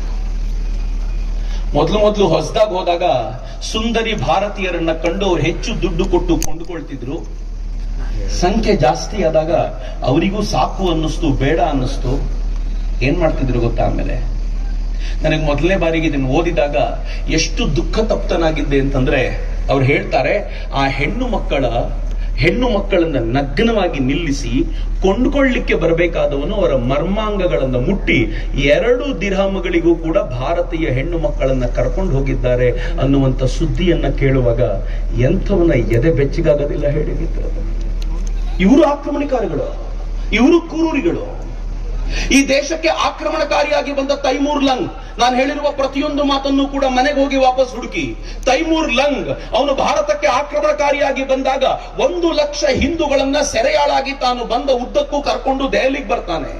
ಇವ್ರನ್ನ ನೋಡ್ಕೊಳ್ಳೋದು ಬಹಳ ಕಷ್ಟ. ಏನ್ ಮಾಡಬೇಕು ಅಂತ ಕೇಳಿದಾಗ ತನ್ನ ಸೈನಿಕರನ್ನ ಕರೆದು ಹೇಳ್ದ, ನೀವು ಎಷ್ಟು ಹಿಂದೂಗಳ ತಲೆ ತೆಗೆದುಕೊಂಡು ಬರ್ತೀರೋ ಅಷ್ಟು ಬಕ್ಷೀಸ್ ನಿಮಗೆ ಕೊಡ್ತೀನಿ ಅಂತಂದಾಗ ಆ ಸೈನಿಕರು ಸಿಕ್ಕ ಹಿಂದೂಗಳ ನಿಶಸ್ತ್ರಗೊಂಡಿದ್ದ, ಕೈಯಲ್ಲಿ ಶಸ್ತ್ರವಿಲ್ಲದ ಆ ಹಿಂದೂಗಳ ತಲೆಯನ್ನ ಕಡಿದು ಒಂದು ರಾಶಿಯನ್ನ ಹಾಕಿಟ್ಟಿದ್ರು ಅಂತ ಇತಿಹಾಸ ಹೇಳುತ್ತೆ. ಇದು ತೈಮೂರ್ ಲಂಗ್ನ ಕತೆ. ಮಿತ್ರೆ, ಭಾರತದ ಮೇಲೆ ಆಕ್ರಮಣ ಮಾಡಿದವರು ಹೇಗಿದ್ರು? ಅಲ್ಲಾವುದ್ದೀನ್ ಖಿಲ್ಜಿ, ನಾನು ಅದಕ್ಕೆ ಅವ್ರಿಗೆ ಹೇಳ್ತಿರ್ತೀನಿ, ಮೊಹಮ್ಮದ್ ಗಜ್ನಿ ಮತ್ತು ಮೊಹಮ್ಮದ್ ಘೋರಿ ಅವರು ಅರಬ್ನ ಭಾಗದಿಂದ ಬಂದ್ರು, ಲೂಟಿ ಮಾಡಿದ್ರು. ಇವತ್ತು ಆ ದೇಶಗಳೆಲ್ಲ ಕಿತ್ತಾಡ್ಕೊಂಡು ಮತ್ತೆ ದಾರಿದ್ರ್ಯಕ್ಕೆ ಹೋಗಿವೆ. ಬಕ್ತಿಯಾರ್ ಖಿಲ್ಜಿ ಬಂದ, ಈ ದೇಶದ ಅತ್ಯಂತ ಶ್ರೇಷ್ಠ ವಿಶ್ವವಿದ್ಯಾಲಯವಾಗಿದ್ದ ನಲಂದಾ ವಿಶ್ವವಿದ್ಯಾಲಯವನ್ನ ಧ್ವಂಸಗೊಳಿಸಿದ. ಆ ನಲಂದಾ ವಿಶ್ವವಿದ್ಯಾಲಯದಲ್ಲಿದ್ದಂತ ಒಂದು ಗ್ರಂಥಾಲಯವೇ 3 ತಿಂಗಳ ಕಾಲ ಉಳಿದಿತ್ತು ಅಂತಾರೆ. ನಾಶ ಮಾಡಿ ಹೋದ ಬಕ್ತಿಯಾರ್ ಖಿಲ್ಜಿ. ಅದ್ರ ಪರಿಣಾಮ ಏನ್ ಗೊತ್ತಾ? ಸರಸ್ವತಿ ಮುನಿಸ್ಕೊಂಡ್ಬಿಟ್ಲು ಅವರಿಂದ. ಅದಕ್ಕೋಸ್ಕರವೇ ಇವತ್ತೆಲ್ಲರೂ ಪಂಚರ್ ಹಾಕೊಂಡಿರೋದು. ಸರಸ್ವತಿ ಮುನಿಸ್ಕೊಂಡಿದ್ದಾಳೆ. ನಾನು ತಮಾಷೆ ಮಾಡ್ತಿರ್ತೀನಿ, ನನ್ಗೆ ಅನೇಕರು ಮುಸ್ಲಿಂ ಫ್ರೆಂಡ್ಸ್ ಸಿಗ್ತಾರೆ, ಅವ್ರಿಗೆ ಹೇಳ್ತೀನಿ, ಯಾಕೆ ನಿಮ್ಗೆ ಅಧ್ಯಯನ ಇಲ್ಲ ಅಂತಂದ್ರೆ, ಯಾಕೆ ನೀವು ಓದು ಮುಂದಕ್ಕೆ ಬರ್ಲಿಕ್ಕೆ ಆಗಲ್ಲ ಅಂದ್ರೆ, ಸರಸ್ವತಿ ದ್ವೇಷ ಕಟ್ಕೊಂಡಿದ್ದೀರಲ್ಲ, ಒಂದು ಹೋಮ ಮಾಡಿಸಿ ಬಂದು ಸರಸ್ವತಿ ಒಂದು ಪೂಜೆ ಮಾಡಿಸಿ, ತಪ್ಪಾಗೋಯ್ತು, ನಮ್ಮವ್ರು ಯಾವ್ದೋ ಕಾಲದಲ್ಲಿ ಮಾಡಿದ ತಪ್ಪು ನಮ್ಮ ಮಕ್ಕಳು ಯಾಕೆ ಅನುಭವಿಸ್ಬೇಕು ಅಂತ ಈಗಲೂ ಕೇಳ್ಕೊಳ್ಳಿ, ನಿಮ್ಗೊಂದು ಒಳ್ಳೆ ಭವಿಷ್ಯ ಇದೆ ಅಂತ. ನೀವು ಮಾಡಿದ ತಪ್ಪು ಅನುಭವಿಸ್ಬೇಕಲ್ಲ. ನಾವು ಪುನರ್ಜನ್ಮವನ್ನ ನಂಬುವಂತ ಜನ. ಬಲ್ಬನ್ ಅಂತಿದ್ದ, ಬಲ್ಬನ್ ಎಂತ ಕೆಟ್ಟ ಕ್ರೂರಿ ರಾಜ ಅಂತಂದ್ರೆ, ಅವನು ಹಿಂದೂಗಳನ್ನ ಚರ್ಮ ಸುಲಿಸಿ ಅವರ ಒಳಗಿನ ಮಾಂಸವನ್ನ, ಎಲುಬನ್ನ ತೆಗೆದ ನಂತರ ಆ ಚರ್ಮದೊಳಗೆ ಹತ್ತಿಯನ್ನು ತುಂಬಿ ಅದನ್ನು ಗಂಟು ಕಟ್ಟಿ ನೇತಾಕಿಡ್ತಿದ್ನಂತ. ತುಘಲಕ್ ತಾನು ಬಂಧಿಸಿದಂತವರ ಮಾಂಸವನ್ನ ಮಾಡಿ ಅವರ ಹೆಂಡತಿಯರಿಗೆ, ಮಕ್ಕಳಿಗೆ ಉಣಿಸ್ತಿದ್ನಂತೆ ಅದನ್ನ. ಏನ್ ಕ್ರೌರ್ಯ ಇದು ಮಿತ್ರ. ಈ ಕ್ರೌರ್ಯವನ್ನ ಒಂದು ಕಾಲಘಟ್ಟದ ಹಿಂದೂಗಳು ನೋಡಿದವನ್ನ. ಹಿಂದೂಗಳಿಗೆ ಕ್ರೌರ್ಯ ಗೊತ್ತಿರಲಿಲ್ಲ. ನಾವು ಎಂಥ ಜನ ಗೊತ್ತೇನು? ಕುರುಕ್ಷೇತ್ರದ ಯುದ್ಧ ನಡೆಯುವಾಗ ಅರ್ಜುನ ಹೇಳಿದ, ನನಗೆ ಯಾರು ಎದುರುಗಡೆ ಇದ್ದಾರೆ ಅಂತ ನೋಡ್ಬೇಕು, ಮಧ್ಯೆ ಕರ್ಕೊಂಡೋಗಿ ನಿಲ್ಲಿಸ್ತೀಯಾ ಅಂತ. ಅದಕ್ಕೆ ಸರಿಯಾಗಿ ಕೃಷ್ಣ ಕರ್ಕೊಂಡೋಗಿ ನಿಲ್ಲಿಸಿದ್ರೆ, ಕೃಷ್ಣ ಅಲ್ಲಿ ನಿಂತ್ಕೊಂಡಾಗ ಅಲ್ಲಿ ನಿಂತ್ಕೊಂಡು ಎದುರುಗಡೆ ಇರುವಂತ ಅವ್ರನ್ನೆಲ್ಲ ನೋಡ್ತಾ ಇದ್ದಾನೆ. ಈಗಿನ ಕಾಲದಲ್ಲಿ ಆಗಿದ್ರೆ ಮಧ್ಯದಲ್ಲಿ ಬಂದು ನಿಂತಿದ್ದಾರೆ, ಮುಗಿಸ್ಬಿಡು ಅಂತ ದಾಳಿ ಮಾಡೇ ಬಿಡ್ತಿದ್ರೇನೋ. ಆದ್ರೆ ದಾಳಿ ಮಾಡ್ಲಿಲ್ಲ ರೀ. ಎಲ್ಲಿಯವರೆಗೂ ದಾಳಿಯ ಅನೌನ್ಸ್ ಆಗೋದಿಲ್ವೋ ಅಲ್ಲಿವರೆಗೂ ಕ್ರೂರಿಯಾಗಿದ್ದ ಕೌರವನು ಕೂಡ ದಾಳಿ ಮಾಡ್ಲಿಲ್ಲ. ಈ ನಿಯಮ ಹೊತ್ಕೊಂಡ್ ಬಂದಿದ್ದಂತವ್ರು ನಾವು ಬದುಕಿದ ರೀತಿ ಹೇಗೆ ಅಂತಂದ್ರೆ, ನಾವು ರಾಜರು ಯುದ್ಧ ಮಾಡ್ತಿದ್ರು, ರೈತರಿಗೂ ತೊಂದರೆ ಆಗದಂತೆ ಯುದ್ಧ ಮಾಡ್ತಿದ್ರು. ಆ ಪರಿಯ ಮೌಲ್ಯದಲ್ಲಿ ಯುದ್ಧ ಕೂಡ ಮಾಡ್ಕೊಂಡ್ ಬಂದವರು. ಆದ್ರೆ ಯಾವಾಗ ಮುಸಲ್ಮಾನರ ದಾಳಿ ಆಯ್ತೋ, ಈ ಮೌಲ್ಯಗಳೆಲ್ಲ ಗಾಳಿ ತೂರೋಯ್ತು. ನಮಗೆ ಈ ತರದ ಕ್ರೌರ್ಯ ನೋಡಿಯೇ ಇರಲಿಲ್ಲ. ಆದ್ರೆ ಒಮ್ಮೆ ಹಿಂದೂಗಳು ಸಿದ್ಧರಾಗಿ ತೋಳು ತಟ್ಟಿ ನಿಂತರು ಅಂದ್ರೆ ತಡೆಯೋ ತಾಕತ್ ಯಾರಿಗೆ? ಈ ದೇಶದ ಉದ್ದಕ್ಕೂ ಜನ ಎದ್ದೆದ್ದು ಬಂದರು. ನಮ್ ದಕ್ಷಿಣದಲ್ಲಿ ವಿಜಯನಗರ ಸಾಮ್ರಾಜ್ಯವನ್ನ ಕಟ್ಟಿದ್ರಲ್ಲ ಹತ್ತಬುಕ್ಕರು, ವಿದ್ಯಾರಣ್ಯರ ಪ್ರೇರಣೆಯನ್ನ ಪಡ್ಕೊಂಡು. ಎಂತ ಸಾಮ್ರಾಜ್ಯ! ಸುತ್ತಲೂ 5 ಮುಸಲರ ನಾಡುಗಳನ್ನ ಎದುರಿಸಿ ನಿಂತದ್ದಂತ ಆ ಕೃಷ್ಣದೇವರಾಯರು ರಾಯಚೂರಿನ ನವಾಬನಿಗೆ ಹೇಳ್ತಾರೆ, ಅವನ ಕೋಟೆಯನ್ನ ವಶಪಡಿಸಿಕೊಂಡು ಅವನಿಗೆ ಹೇಳ್ತಾರೆ, ನಿನಗೆ ಈ ಕೋಟೆಯನ್ನ ನೀನು ಸಾಮ್ರಾಜ್ಯವನ್ನು ವಾಪಸ್ ಕೊಡಬೇಕು ಅಂದ್ರೆ ಬಾ, ನನ್ನ ಕಾಲಿಗೊಮ್ಮೆ ಮುತ್ತಿಡು ಅಂತ. ಏನು ಕೃಷ್ಣದೇವರಾಯರ ಕಾಲದ ವೈಭವ ಯೋಚನೆ ಮಾಡಿ ಮಿತ್ರ. ಈ ದೇಶದಲ್ಲಿ ಮರಾಠರು ಆಳುವಾಗ ಶಿವಾಜಿ ಮಹಾರಾಜರಂತೂ ನಮ್ಗೆ ಗೊತ್ತಿದೆ. ಬರ್ಬೇಕಾದ್ರೆ ನಾನು ಟ್ಯಾಬ್ಲೋ ನೋಡ್ತಿದ್ದೆ ಶಿವಾಜಿ ಮಹಾರಾಜರದು. ಆದ್ರೆ ಬಹಳ ಜನರಿಗೆ ಗೊತ್ತಿರ್ಲಿಕ್ಕಿಲ್ಲ, ಶಿವಾಜಿ ಮಹಾರಾಜರ ನಂತರ ಬಾಜಿರಾವ್ ಪೇಶ್ವಾ ಬಂದ್ರು. ಬಾಜಿರಾವ್ ಪೇಶ್ವಾ ಆತ ಒಬ್ಬ ಸಾಮಾನ್ಯವಾಗಿರುವಂತ ಮಂತ್ರಿ ಆಗಿದ್ದವನು.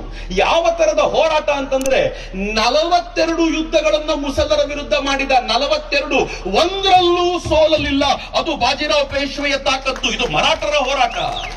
ಹಾಗಂತ ಬರೀ ಮರಾಠರದೇ ಅಲ್ಲ, ನೀವು ರಜಪೂತರ ಕಡೆಗೆ ನೋಡಿದ್ರೆ ರಾಣಾ ಪ್ರತಾಪ ಸಿಂಹ ಎಲ್ರಿಗೂ ಗೊತ್ತು. ರಾಣಾ ಸಂಘ ಕೇಳಿದ್ದೀರೇನು? ಇಬ್ರಾಹಿಂ ಲೋಧಿ ತನ್ನ ದೊಡ್ಡ ಸೇನೆಯನ್ನ ತೆಗೆದುಕೊಂಡು ದಾಳಿ ಮಾಡಿದಾಗ ಆನೆ ಮೇಲೆ ಕೂತಿದ್ದ ಇಬ್ರಾಹಿಂ ಲೋಧಿ ತನ್ನ ಪುಟ್ಟ ಸೇನೆಯೊಂದಿಗೆ ರಾಣಾ ಸಂಘ ಹೋಗ್ತಾನೆ. ಆಗ್ಲೇ ಒಂದು ಕಣ್ಣಿರ್ಲಿಲ್ಲ ಅವನಿಗೆ. ಹೋರಾಟಕ್ಕೆ ಹೋಗಿ ಆ ಲೋಧಿಯ ವಿರುದ್ಧ ಹೋರಾಟ ಮಾಡ್ತಾ ಯಾವ ತರ ಬಡಿದಟ್ತಾರೆ ಅಂತಂದ್ರೆ 5 ಗಂಟೆಗಳ ಕಾಲ ಬಿಟ್ಟು ಬಿಡದ ಹೋರಾಟ. ಈ ಹೋರಾಟದಲ್ಲಿ ಲೋಧಿಯೂ ಕೂಡ ಒಂದು ಕ್ಷಣ ಗಾಬರಿಯಾಗಿ ಸೋತು ರಣರಂಗವನ್ನ ಬಿಟ್ಟು ವಾಪಸ್ ಹೋಗ್ತಾನೆ.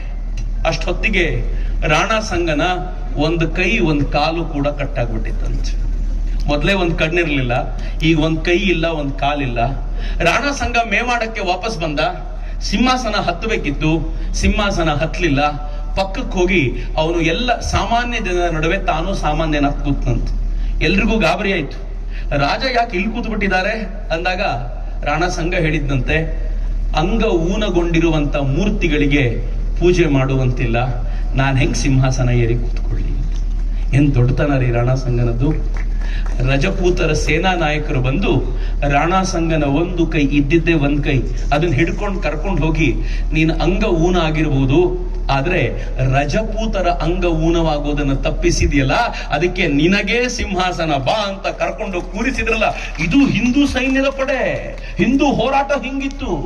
ರಾಣಿ ಕರುಣಾವತಿ ಮುಸಲರ ಆಕ್ರಮಣ ಆಗತ್ತೆ ಅಂತ ಗೊತ್ತಾದಾಗ ತಾನು ಅವರು ರಾಜ್ಯಕ್ಕೆ ಬರಲಿ ಅಂತ ಕಾಯಲಿಲ್ಲ. ನಡು ರಸ್ತೆಯಲ್ಲಿ ಅಡ್ಡಗಟ್ಟಿ ಹೇಗೆ ಬಡದಿಲ್ಲ ಅಂತಂದ್ರೆ ಎದ್ನೋ ಬಿದ್ನೋ ಅಂತ ಮುಸಲರ ಸೇನೆ ಓಡ್ತು. ಯಾರ್ಯಾರು ಸಿಕ್ಕಿ ಬಿದ್ದಿದ್ರೋ ಅವ್ರು ಮೂಗನ್ ಕತ್ತರಿಸಿ ಕಳಿಸಿದ್ಲು ಅವಳು. ಅದಕ್ಕೆ ಇವತ್ತಿಗೂ ಉತ್ತರ ಭಾರತದಲ್ಲಿ ನಾಕ್ ಕಾಟಿಯ ರಾಣಿ ಅಂತ ಕರೀತಾರ ಅವಳನ್ನ. ಹೆಮ್ಮೆ ಪಡಬೇಕು. ಇದು ಭಾರತದ ಹೋರಾಟ. ಗಂಡಸರೇನ್ರಿ, ಹೆಣ್ಣು ಮಕ್ಕಳು ಹೋರಾಟ ಮಾಡಿ ಇವ್ರನ್ನ ಮಟ್ಟ ಹಾಕಿದ್ರು ಅಂತ ಹೇಳಬಲ್ಲ ತಾಕತ್ತು ಹಿಂದೂ ಸಮಾಜದಲ್ಲಿದೆ. ಆದ್ರೆ ದುರ್ದೈವ ಮರ್ತು ಹೋಗ್ಬಿಟ್ಟಿದೀವಿ ಅಂತ. ಹಿಂದೂ ಸಮಾಜ ಹೆಂಗೆ ಅಂದ್ರೆ ಬಜರಂಗ ಬಲಿ ಆಂಜನೇಯನ್ ತರ. ಆಂಜನೇಯ ಹೆಂಗಿದ್ದ ಗೊತ್ತಾ? ಅವನ್ ಕರ್ಕೊಂಡು ಹೋಗಿ ಈ ಸಮುದ್ರವನ್ನ ದಾಟಿದ್ರೆ ಇಷ್ಟು ಯೋಜನೆಗಳನ್ನ ಹಾರಿ ಹೋದ್ರೆ ಅಲ್ಲಿ ಸೀತೆ ಇದ್ದಾಳೋ ಇಲ್ವೋ ನೋಡ್ಕೊಂಡು ಬರ್ಬೋದು ಅಂದ್ರೆ ಒಬ್ಬೊಬ್ರು ಒಂದೊಂದು ಹೇಳಿದ್ರು. ಒಬ್ಬ ಕಪಿ ಎದ್ದು ನಿಂತ ಹೇಳ್ತಾ 1 ಯೋಜನೆ ಹಾಕ್ತೀನಿ, ಮತ್ತೊಬ್ಬ 2, ಮತ್ತೊಬ್ಬ 3 ಎಲ್ಲ ಹೇಳ್ತಿದ್ರೆ ಅಂಗದ ಎದ್ದು ಹೇಳ್ದ, ನಾನು ರಾವಣನ ಸೇನೆವರೆಗೂ ಹೋಗಿ ಬರ್ತೀನಿ. ವಾಪಸ್ ಬರ್ಲಿಕ್ಕಾಗಲ್ಲ ನನ್ನ ಹತ್ರ, ಏನು ಉಪಯೋಗ ಹೋಗಿ. ಎಲ್ಲರ ನಡುವೆ ಬೇಜಾರಲ್ಲಿ ಆಂಜನೇಯ ಕೂತಿದ್ದಂತೆ. ಯಾರೋ ಬಂದು ಕೇಳಿದ್ರು, ಜಾಂಬು ಅಂತ ಬಂದು ಕೇಳ್ತಾನೆ, ಏನಪ್ಪಾ ನೀನ್ ಯಾಕೆ ಸುಮ್ನೆ ಇದೀಯಾ? ಹೇಳ್ತಾನೆ, ನನ್ನ ಪ್ರಭು ಶ್ರೀರಾಮನ ಕೆಲಸ. ಎಲ್ರು ಏನೆಲ್ಲ ಮಾಡ್ತಾರೆ, ನನ್ಗೇನು ಮಾಡ್ಲಿಕ್ಕಾಗಲ್ವಲ್ಲ. ಜಾಂಬು ಅಂತ ಬಂದು ತಲೆ ನೇವರಿಸಿ, ಇಲ್ಲ ಕಣೋ, ಇವ್ರು ಯಾರ ಹತ್ರ ಏನೂ ಮಾಡ್ಲಿಕ್ಕಾಗೋದಿಲ್ಲ, ಮಾಡ್ಲಿಕ್ಕಾಗೋದು ನಿನ್ನ ಹತ್ರ ಮಾತ್ರ, ನೀನು ಮರ್ತು ಹೋಗಿದ್ಯಾ ಅಷ್ಟೇ ಅಂತ ಮರೆತ ಎಲ್ಲ ಘಟನೆಯನ್ನ ನೆನಪು ಮಾಡಿಕೊಟ್ಟ ತಕ್ಷಣ ಆಂಜನೇಯನಿಗೆ ಯಾವಾಗ ನೆನಪು ಬಂತೋ, ವಿಸ್ಮೃತಿಯಾಗಿದ್ದು ಮತ್ತೆ ನೆನಪಾಯ್ತು. ಅಗಾಧವಾಗಿ ಬೆಳೆದು ನಿಂತಂತೆ ಆಂಜನೇಯ. ಎಷ್ಟು ಎತ್ತರಕ್ಕೆ ಬೆಳೆದು ನಿಂತ ಅಂತಂದ್ರೆ ಅವನ್ ಮಂದಾರ ಪರ್ವತವನ್ನು ಒಂದು ಸಲ ತುಳಿದ ತಕ್ಷಣ ಜಂಪ್ ಆಯ್ತು, ಹಾರಿ ಹೋದ. ಅವನು ಸೀತೆ ಇದ್ದಾಳೋ ಇಲ್ವೋ ನೋಡ್ಕೊಂಡು ಬರ್ಬೇಕಿತ್ತು. ಬರ್ಬೇಕಾದ್ರೆ ಲಂಕೆಗೆ ಬೆಂಕಿ ಹಚ್ಚಿಟ್ಟು ಬಂದ ಅಂತ ಥೇಟ್ ಹಿಂದೂ ಹಿಂಗೇನೆ. ಹೆಂಗೆ ಮರೆತು ಕೂತಿದ್ದಾನೆ ಅಂತಂದ್ರೆ ಯಾರಾದ್ರೂ ಹೊಡಿಲಿಕ್ಕೆ ಬಂದ್ರೆ ಹೊಡೆಸ್ಕೊಂಡು ನಾನು ಇಷ್ಟಕ್ಕೆ ಇರೋದೇನೋ ಅನ್ಕೋತಾನೆ. ಸ್ವಲ್ಪ ನೆನಪಿಸಿಕೊಟ್ರೆ ತಿರುಗಿ ನಿಂತ್ರೆ ಎದುರಿಗೆ ನಿಂತವನು ಯಾರು ಇರಬಾರ್ದು. ಆ ತರ ಬಡಿಯಬಲ್ಲ ತಾಕತ್ತು ಹಿಂದೂ ಸಮಾಜಕ್ಕಿದೆ ಮಿತ್ರರೇ. ಹಿಂದೂ ಸಮಾಜ ಈ ಕಾರಣಕ್ಕೋಸ್ಕರ ಉಳ್ಕೊಂಡು ಬಂದಿರೋದು. ಎಲ್ಲಿವರೆಗೂ ತಲೆ ತಗ್ಗಿಸಿ ತಿರುಗಾಡ್ತೀರಾ? ಎಲ್ಲಿವರೆಗೂ ಸೆಕ್ಯುಲರ್ಗಳಾಗಿರ್ತೀರಾ? ಎಲ್ಲಿವರೆಗೂ ಕೈಲಾಗದವರು ಅಂತ ಕೂತ್ಕೊಳ್ತೀರಾ? ಒಮ್ಮೆ ಸೆಟೆದು ನಿಲ್ರಲ್ಲ. ಇವತ್ತು ಒಂದು ದಿನ ನಾವೆಲ್ಲರೂ ಒಗ್ಗಟ್ಟಾಗಿ ನಿಂತಿದ್ದೀವಲ್ಲ ಅರಸೀಕೆರೆಯಲ್ಲಿ, ಏನ್ ತಾಕತ್ತು ಪ್ರತಿಯೊಬ್ಬರಿಗೂ ಅನ್ಸಿದೆ. ಶಬಾಷ್, ಏನೇ ಸಮಸ್ಯೆ ಆದ್ರೂ ನಾವು ಜೊತೆಯಲ್ಲಿ ನಿಲ್ಬಹುದು ಅಂತ ಅನ್ನಿಸ್ತಲ್ಲ ಒಂದು ಹಿಂದೂ ಸಮಾಜೋತ್ಸವಕ್ಕೆ. ಮಿತ್ರ, ಹಿಂದೂ ಸಮಾಜೋತ್ಸವ ಒಂದು ದಿನದ ಕಾರ್ಯಕ್ರಮ ಅಲ್ಲ, ಇದು ಪ್ರತಿದಿನದ ಉತ್ಸವ. ಇದು ಹಿಂದುವಿನ ಮನಸ್ಸಿಗೆ ಅನ್ನಿಸ್ಬೇಕು ನಾನು ಒಬ್ಬನೇ ಇಲ್ಲ, ಎಲ್ಲರೂ ಇದ್ದಾರೆ. ಮತ್ ನೆನ್ಪಿಟ್ಕೊಳ್ಳಿ, ಯಾವತ್ತು ಹಿಂದೂ ಜಾಗೃತವಾಗಿ ಒಕ್ಕೊರಳಿನಿಂದ ನಿಲ್ತಾನೋ ಅವತ್ತು ಉಳಿದವರೆಲ್ಲರೂ ಕೂಡ ಬಂದು ಕಾಲಿಗೆ ನಮಸ್ಕಾರ ಮಾಡ್ತಾರೆ. ಅಥವಾ ಅವನು ಹೇಳ್ತಾನೆ, ನಾನು ಕೂಡ ಒಂದ್ ಕಾಲದಲ್ಲಿ ಹಿಂದೂ ಆಗಿದ್ದೆ, ಅಗತ್ಯ ಬಿದ್ದರೆ ಈಗ ವಾಪಸ್ ಹಿಂದೂ ಆಗ್ತೀನಿ ಅಂತ ಕೇಳಿಕೊಂಡು ಬಂದ್ರೆ ಆಶ್ಚರ್ಯ ಪಡಬೇಡಿ ಅಂತ. ಅದಕ್ಕೆ ನಾನು ನಿಮ್ಮನ್ನು ಕೇಳ್ಕೊಳ್ಳೋದು, ಮತಾಂತರ ಮಾಡ್ತಾರೆ ಅಂತ ಎಲ್ಲಿವರೆಗೂ ಕಣ್ಣೀರಿಡ್ತೀರಿ? ನಮ್ ಸಮಾಜದವ್ರು ಮುಂದೆ ಬರಲ್ಲ. ವೀರಶೈವ ಸಮಾಜದವರು ಮುಂದೆ ಬನ್ನಿ. ಯಾರಾದ್ರೂ ಅನ್ಯ ರಿಲಿಜನ್ಗಳಿಂದ ನೀವು ಹಿಂದೂ ಧರ್ಮವನ್ನ ಸ್ವೀಕರಿಸಬೇಕು ಅಂತಂದ್ರೆ, ಈಗ ನಾವು ಸ್ವೀಕಾರ ಮಾಡ್ತೀವಿ, ನಾವು ಲಿಂಗ ದೀಕ್ಷೆ ಕೊಡ್ತೀವಿ ಅಂತ ಕರ್ಕೊಂಡ್ರಲ್ಲ, ಒಂದ್ಸಲ ಅನೌನ್ಸ್ ಮಾಡಿ ನೋಡಿ ಎಷ್ಟು ಜನ ಧಾವಿಸಿ ಬರ್ತಾರೆ. ಯಾರಾದ್ರೂ ಬೇರೆ ಮತಗಳಿಂದ ನಮ್ಮ ಧರ್ಮವನ್ನ ಸ್ವೀಕರಿಸಬೇಕು ಅಂತ ಬಂದ್ರೆ ನಾವು ಸ್ವೀಕಾರ ಮಾಡ್ತೀವಿ ಅಂತ ಎಲ್ಲ ಸಾಧುಗಳು, ಎಲ್ಲ ಸಮಾಜದ ಮುಖಂಡರು ಅನೌನ್ಸ್ ಮಾಡ್ಲಿಕ್ಕೆ ಶುರು ಮಾಡಿ ನೋಡಿ ಹೆಂಗೆ ಲೈನ್ ನಿಲ್ತಾರೆ ಅಂತಂದ್ರೆ, ಅವ್ರಿಗೆ ನಾವು ತೆಗೆದುಕೊಳ್ಳೋದಿಲ್ಲ ಅನ್ನೋ ಗ್ಯಾರಂಟಿ ಮೇಲೆ ನಮ್ಮನ್ನು ಕನ್ವರ್ಟ್ ಮಾಡ್ತಿರೋದು.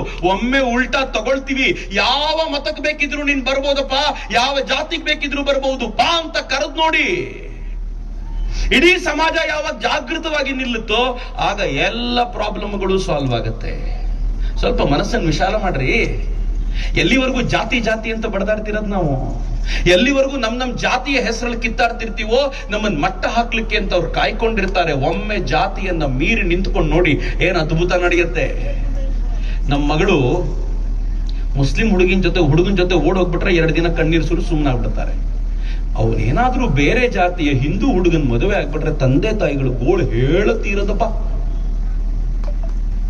ಏನ್ರಿ ಇದು?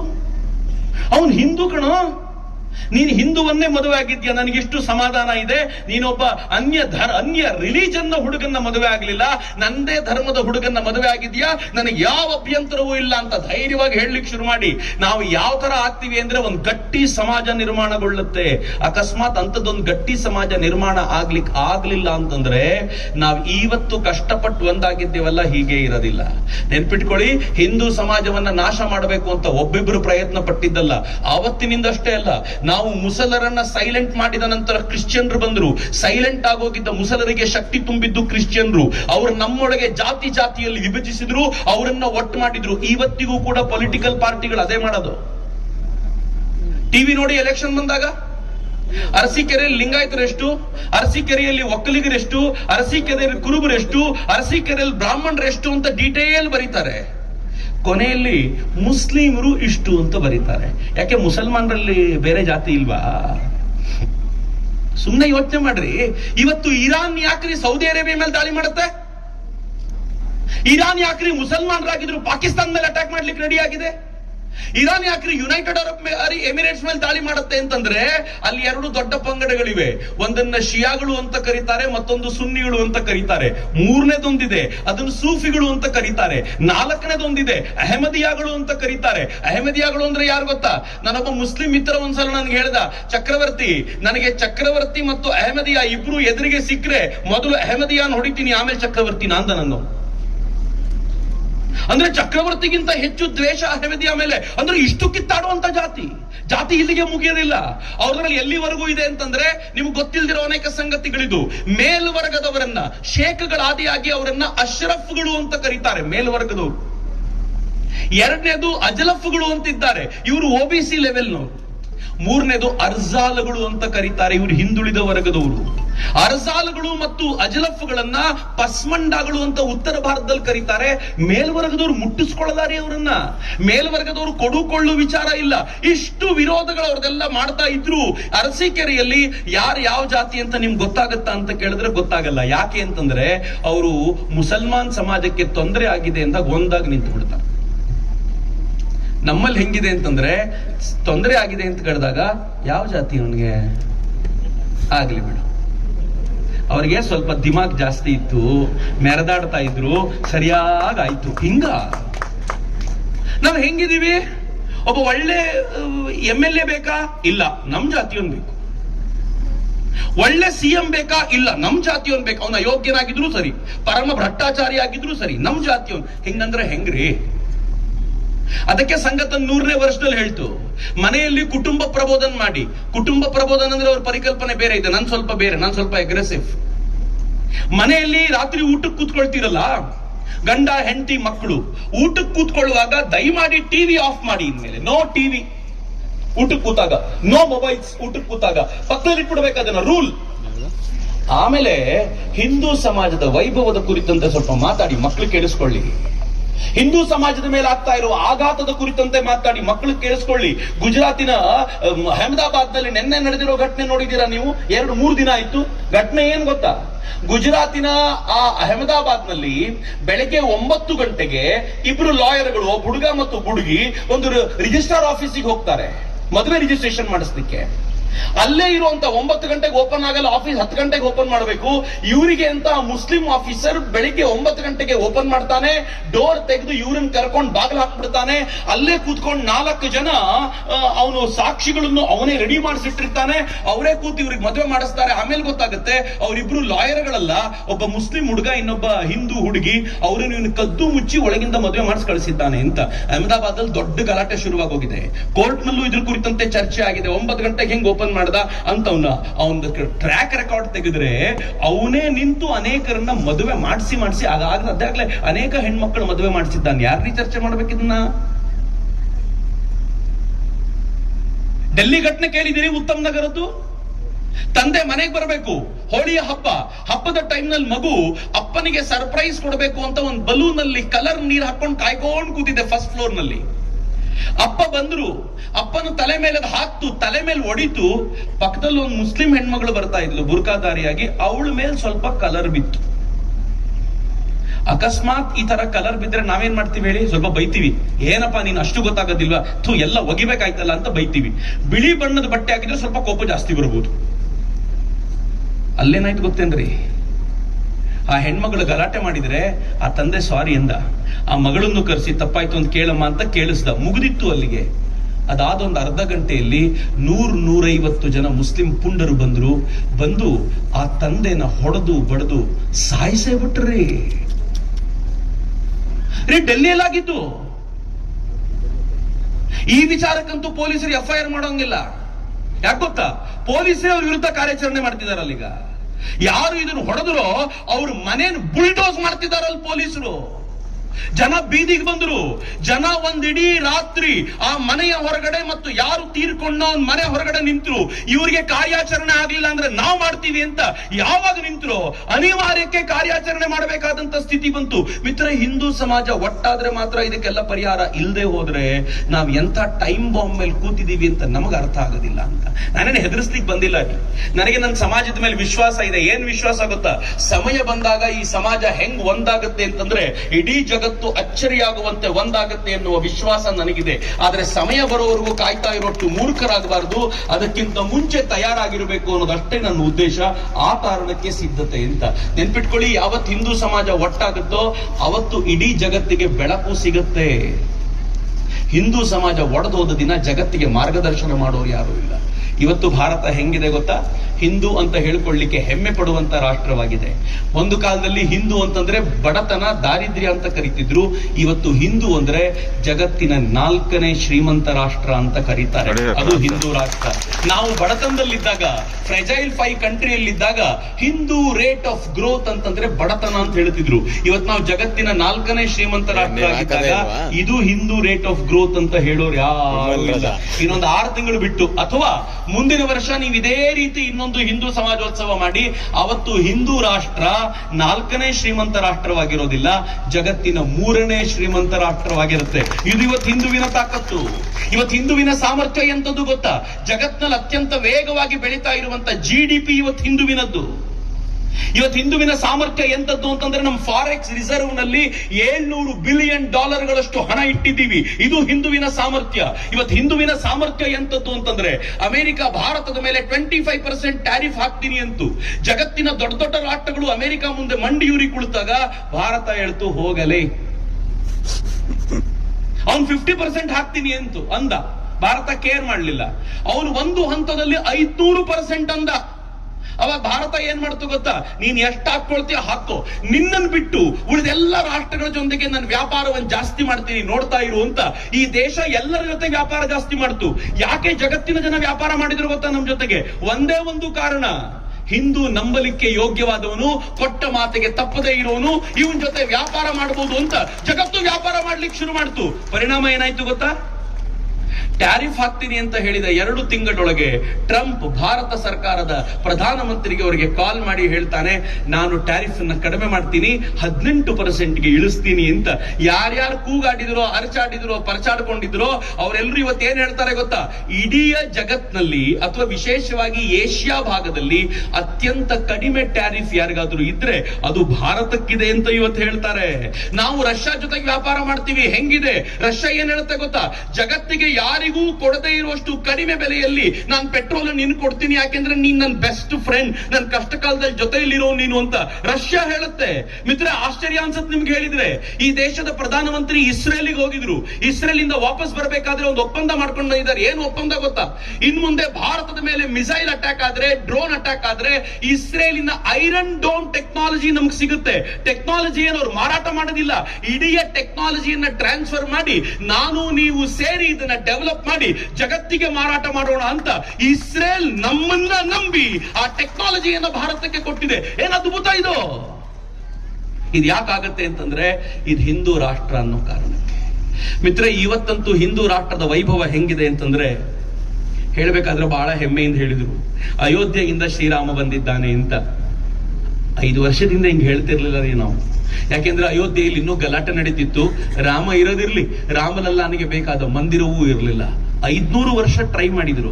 ನನ್ನ ತಂದೆ, ನನ್ನ ತಾತ, ನನ್ನ ಮುತ್ತಾತ, ಅವ್ರ ತಂದೆ, ಅವ್ರ ತಾತ ಎಲ್ಲರೂ ಟ್ರೈ ಮಾಡಿ 500 ವರ್ಷಗಳ ಕಾಲ ಪೀಳಿಗೆಯಿಂದ ಪೀಳಿಗೆ ಹೊಡೆದಾಡಿದ್ರು. ರಾಮ ಯಾರಿಗೂ ಒಲಿಲಿಲ್ಲ. ರಾಮ ನನಗೆ ಮತ್ತು ನಿಮಗೆ ಒಲ್ದು ಏನ್ ಹೇಳ್ದ ಗೊತ್ತಾ? ನಾನು ನೀವಿದ್ದಾಗಲೇ ಅಲ್ಲಿ ಹೋಗಿ ಕೂತ್ಕೋತೀನಿ, ಬಂದ್ ನನ್ನ ನೋಡಿ ಅಂತ. ನಮಗೆ ಎಂತ ಭಾಗ್ಯ ಕೊಟ್ಬಿಟ್ನಪ್ಪ ರಾಮ. ಮಿತ್ರ, ನಮ್ಗೆ ರಾಮ ಕೊಟ್ಟಿದ್ದು ಅಷ್ಟೇ ಅಲ್ಲ, ಇಲ್ಲಿ ಬಹಳ ಜನ ಶಿವಾರಾಧಕರಿದ್ದೀರಿ. ನೆನಪಿಟ್ಕೊಳ್ಳಿ, ಶಿವ ಹೆಂಗ್ ಕೂತಿದ್ದ ಗೊತ್ತಾ? ಸುದೀರ್ಘ ಕಾಲ, ಬಾಬರನ ಕಾಲದಿಂದಲೂ ಶಿವ ಒಂದು ಪುಟ್ಟ ಜಾಗದಲ್ಲಿ ಕೂತಿದ್ದ ಕಾಶಿಯಲ್ಲಿ. ಆದ್ರೆ ಇವತ್ತವನು ಎಂತ ಕಾರಿಡಾರ್ ಆಗಿದೆ ಅಂತಂದ್ರೆ, ಅವತ್ತು ಉಸಿರಾಡ್ಲಿಕ್ಕೂ ಜಾಗ ಇರಲಿಲ್ಲ. ಇವತ್ತು ತಾನೊಬ್ಬನೇ ಅಲ್ಲ, ತನ್ನ ಜೊತೆ ಗಣಗಳನ್ನೂ ಕೂರಿಸಿಕೊಂಡು ಉಸಿರಾಡಬಲ್ಲಟ್ಟು ದೊಡ್ಡದೊಂದು ಕಾರಿಡಾರ್ ಶಿವನಿಗೆ ನಿರ್ಮಾಣ ಆಗಿದೆ. ನಮ್ಮ ಕಾಲಘಟ್ಟದಲ್ಲಾಗಿರೋದು.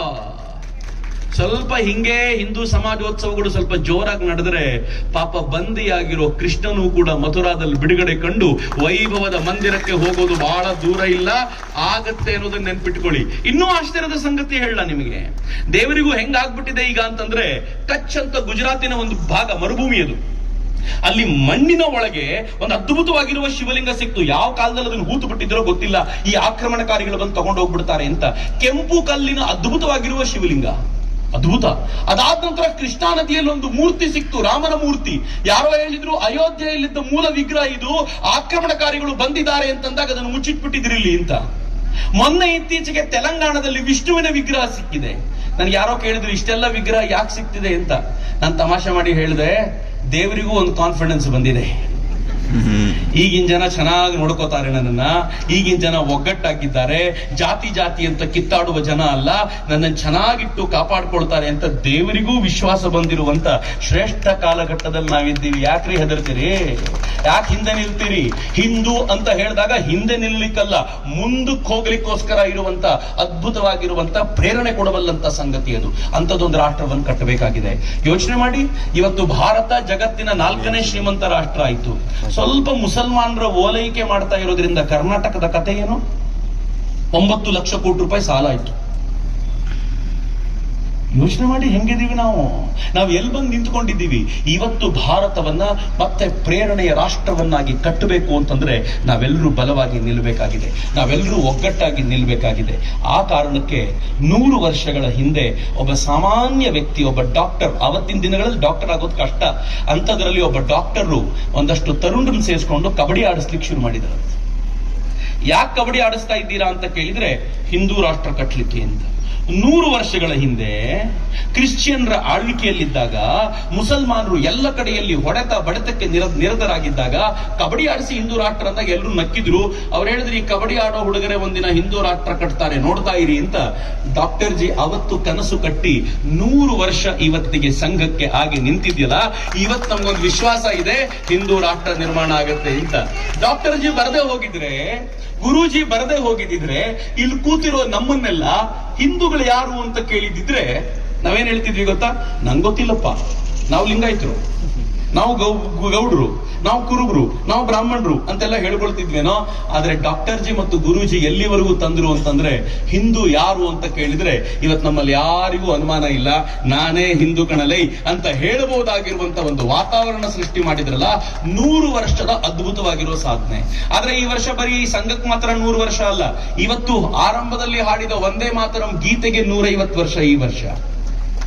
ಈ ವರ್ಷ ಸಾವಿರ ಸಂಖ್ಯೆಯಲ್ಲಿ ಮತಾಂತರಗೊಂಡಂತ ಹಿಂದೂಗಳನ್ನ ಸೇರಿಸಿಕೊಂಡು ಹರಿಬೋಲ್ ಅಂತ ಒಂದು ಮಾತು ಹೇಳಿಸಿ ನೀವು ವಾಪಸ್ ಹಿಂದೂ ಧರ್ಮಕ್ಕೆ ಬಂದ್ರಿ ಅಂತ ಹೇಳ್ತಾ ಇದ್ದಂತ ಆಚಾರ್ಯ ಶ್ರದ್ಧಾನಂದರು ತೀರಿಕೊಂಡು 100 ವರ್ಷ. ಈ ವರ್ಷ ಸೋಮನಾಥದ ಮೇಲೆ ದಾಳಿಯಾಗಿ 1000 ವರ್ಷ. ಆದ್ರೆ ದಾಳಿಯಾಗಿದ್ದ ವಿಶೇಷ ಅಲ್ಲ, ಪ್ರತಿ ಬಾರಿ ದಾಳಿಯಾದಾಗಲೂ ಅದರ ಮರು ನಿರ್ಮಾಣ ಮಾಡಿ ನಾವು ಪ್ರತಿಭಟಿಸ್ತೀವಿ ಅಂತ ಹೇಳಿದಂತ ಹಿಂದೂ ಸಮಾಜದ ಆ ಗೌರವಕ್ಕೆ 1000 ವರ್ಷ. ಕೊನೆಯದಾಗಿ ಸೋಮನಾಥ ಮಂದಿರ ನಿರ್ಮಾಣಗೊಳ್ತಲ್ಲ, ಇವತ್ತೇನ್ ಸೋಮನಾಥ ಮಂದಿರ ಇದೆ, ಆ ಮಂದಿರ ನಿರ್ಮಾಣಗೊಂಡು 75 ವರ್ಷ. ಅದನ್ನ ನಿರ್ಮಾಣ ಮಾಡಿದಂತ ಸರ್ದಾರ್ ವಲ್ಲಭಾಯ್ ಪಟೇಲ್ರಿಗೆ ಈ ವರ್ಷ 150 ವರ್ಷ. ಏನ್ ಚಂದ ಈ ವರ್ಷ ಒಂದು ಅದ್ಭುತವಾಗಿರುವಂತಹ ಸಂದರ್ಭ. ಆ ಕಾರಣಕ್ಕೆ ನನಗೆ ಹೆಮ್ಮೆ ಅನ್ಸುತ್ತೆ, ಕರ್ನಾಟಕದಲ್ಲಿ ಹೆಚ್ಚು ಕಡಿಮೆ 3000 ಹಿಂದೂ ಸಮಾವೇಶಗಳು ನಡೆದಿವೆ. ಒಂದೆರಡಲ್ಲ ರೀ, 3000. ಅರಸೀಕೆರೆಯಲ್ಲಿ ಹೆಂಗ್ ನಡೆದಿದೆಯಲ್ಲ, ಇಷ್ಟೇ ದೊಡ್ಡ ಸಂಖ್ಯೆ ಅಲ್ಲದೆ ಹೋದ್ರು ಚಿಕ್ಕ ಸಂಖ್ಯೆಯಲ್ಲಾದ್ರೂ ಅನೇಕ ಕಡೆಗಳಲ್ಲಿ ಹಿಂದೂಗಳೆಲ್ಲ ಒಗ್ಗಟ್ಟಾಗಿ ಸೇರುವಂತ ಸಮಾವೇಶಗಳಾಗಿವೆ. ಇಡೀ ದೇಶದಲ್ಲಿ ಈ ವರ್ಷ ಕಳೆಯೋದ್ರ ವೇಳೆಗೆ 80,000 ಹಿಂದೂ ಸಮಾವೇಶಗಳು ನಡೀತವೆ. 80,000ದಿಂದ 1 ಲಕ್ಷ ಹಿಂದೂ ಸಮಾವೇಶಗಳು. ಇಮ್ಯಾಜಿನ್ ಮಾಡಿ ಹೇಗಿರ್ಬೋದು.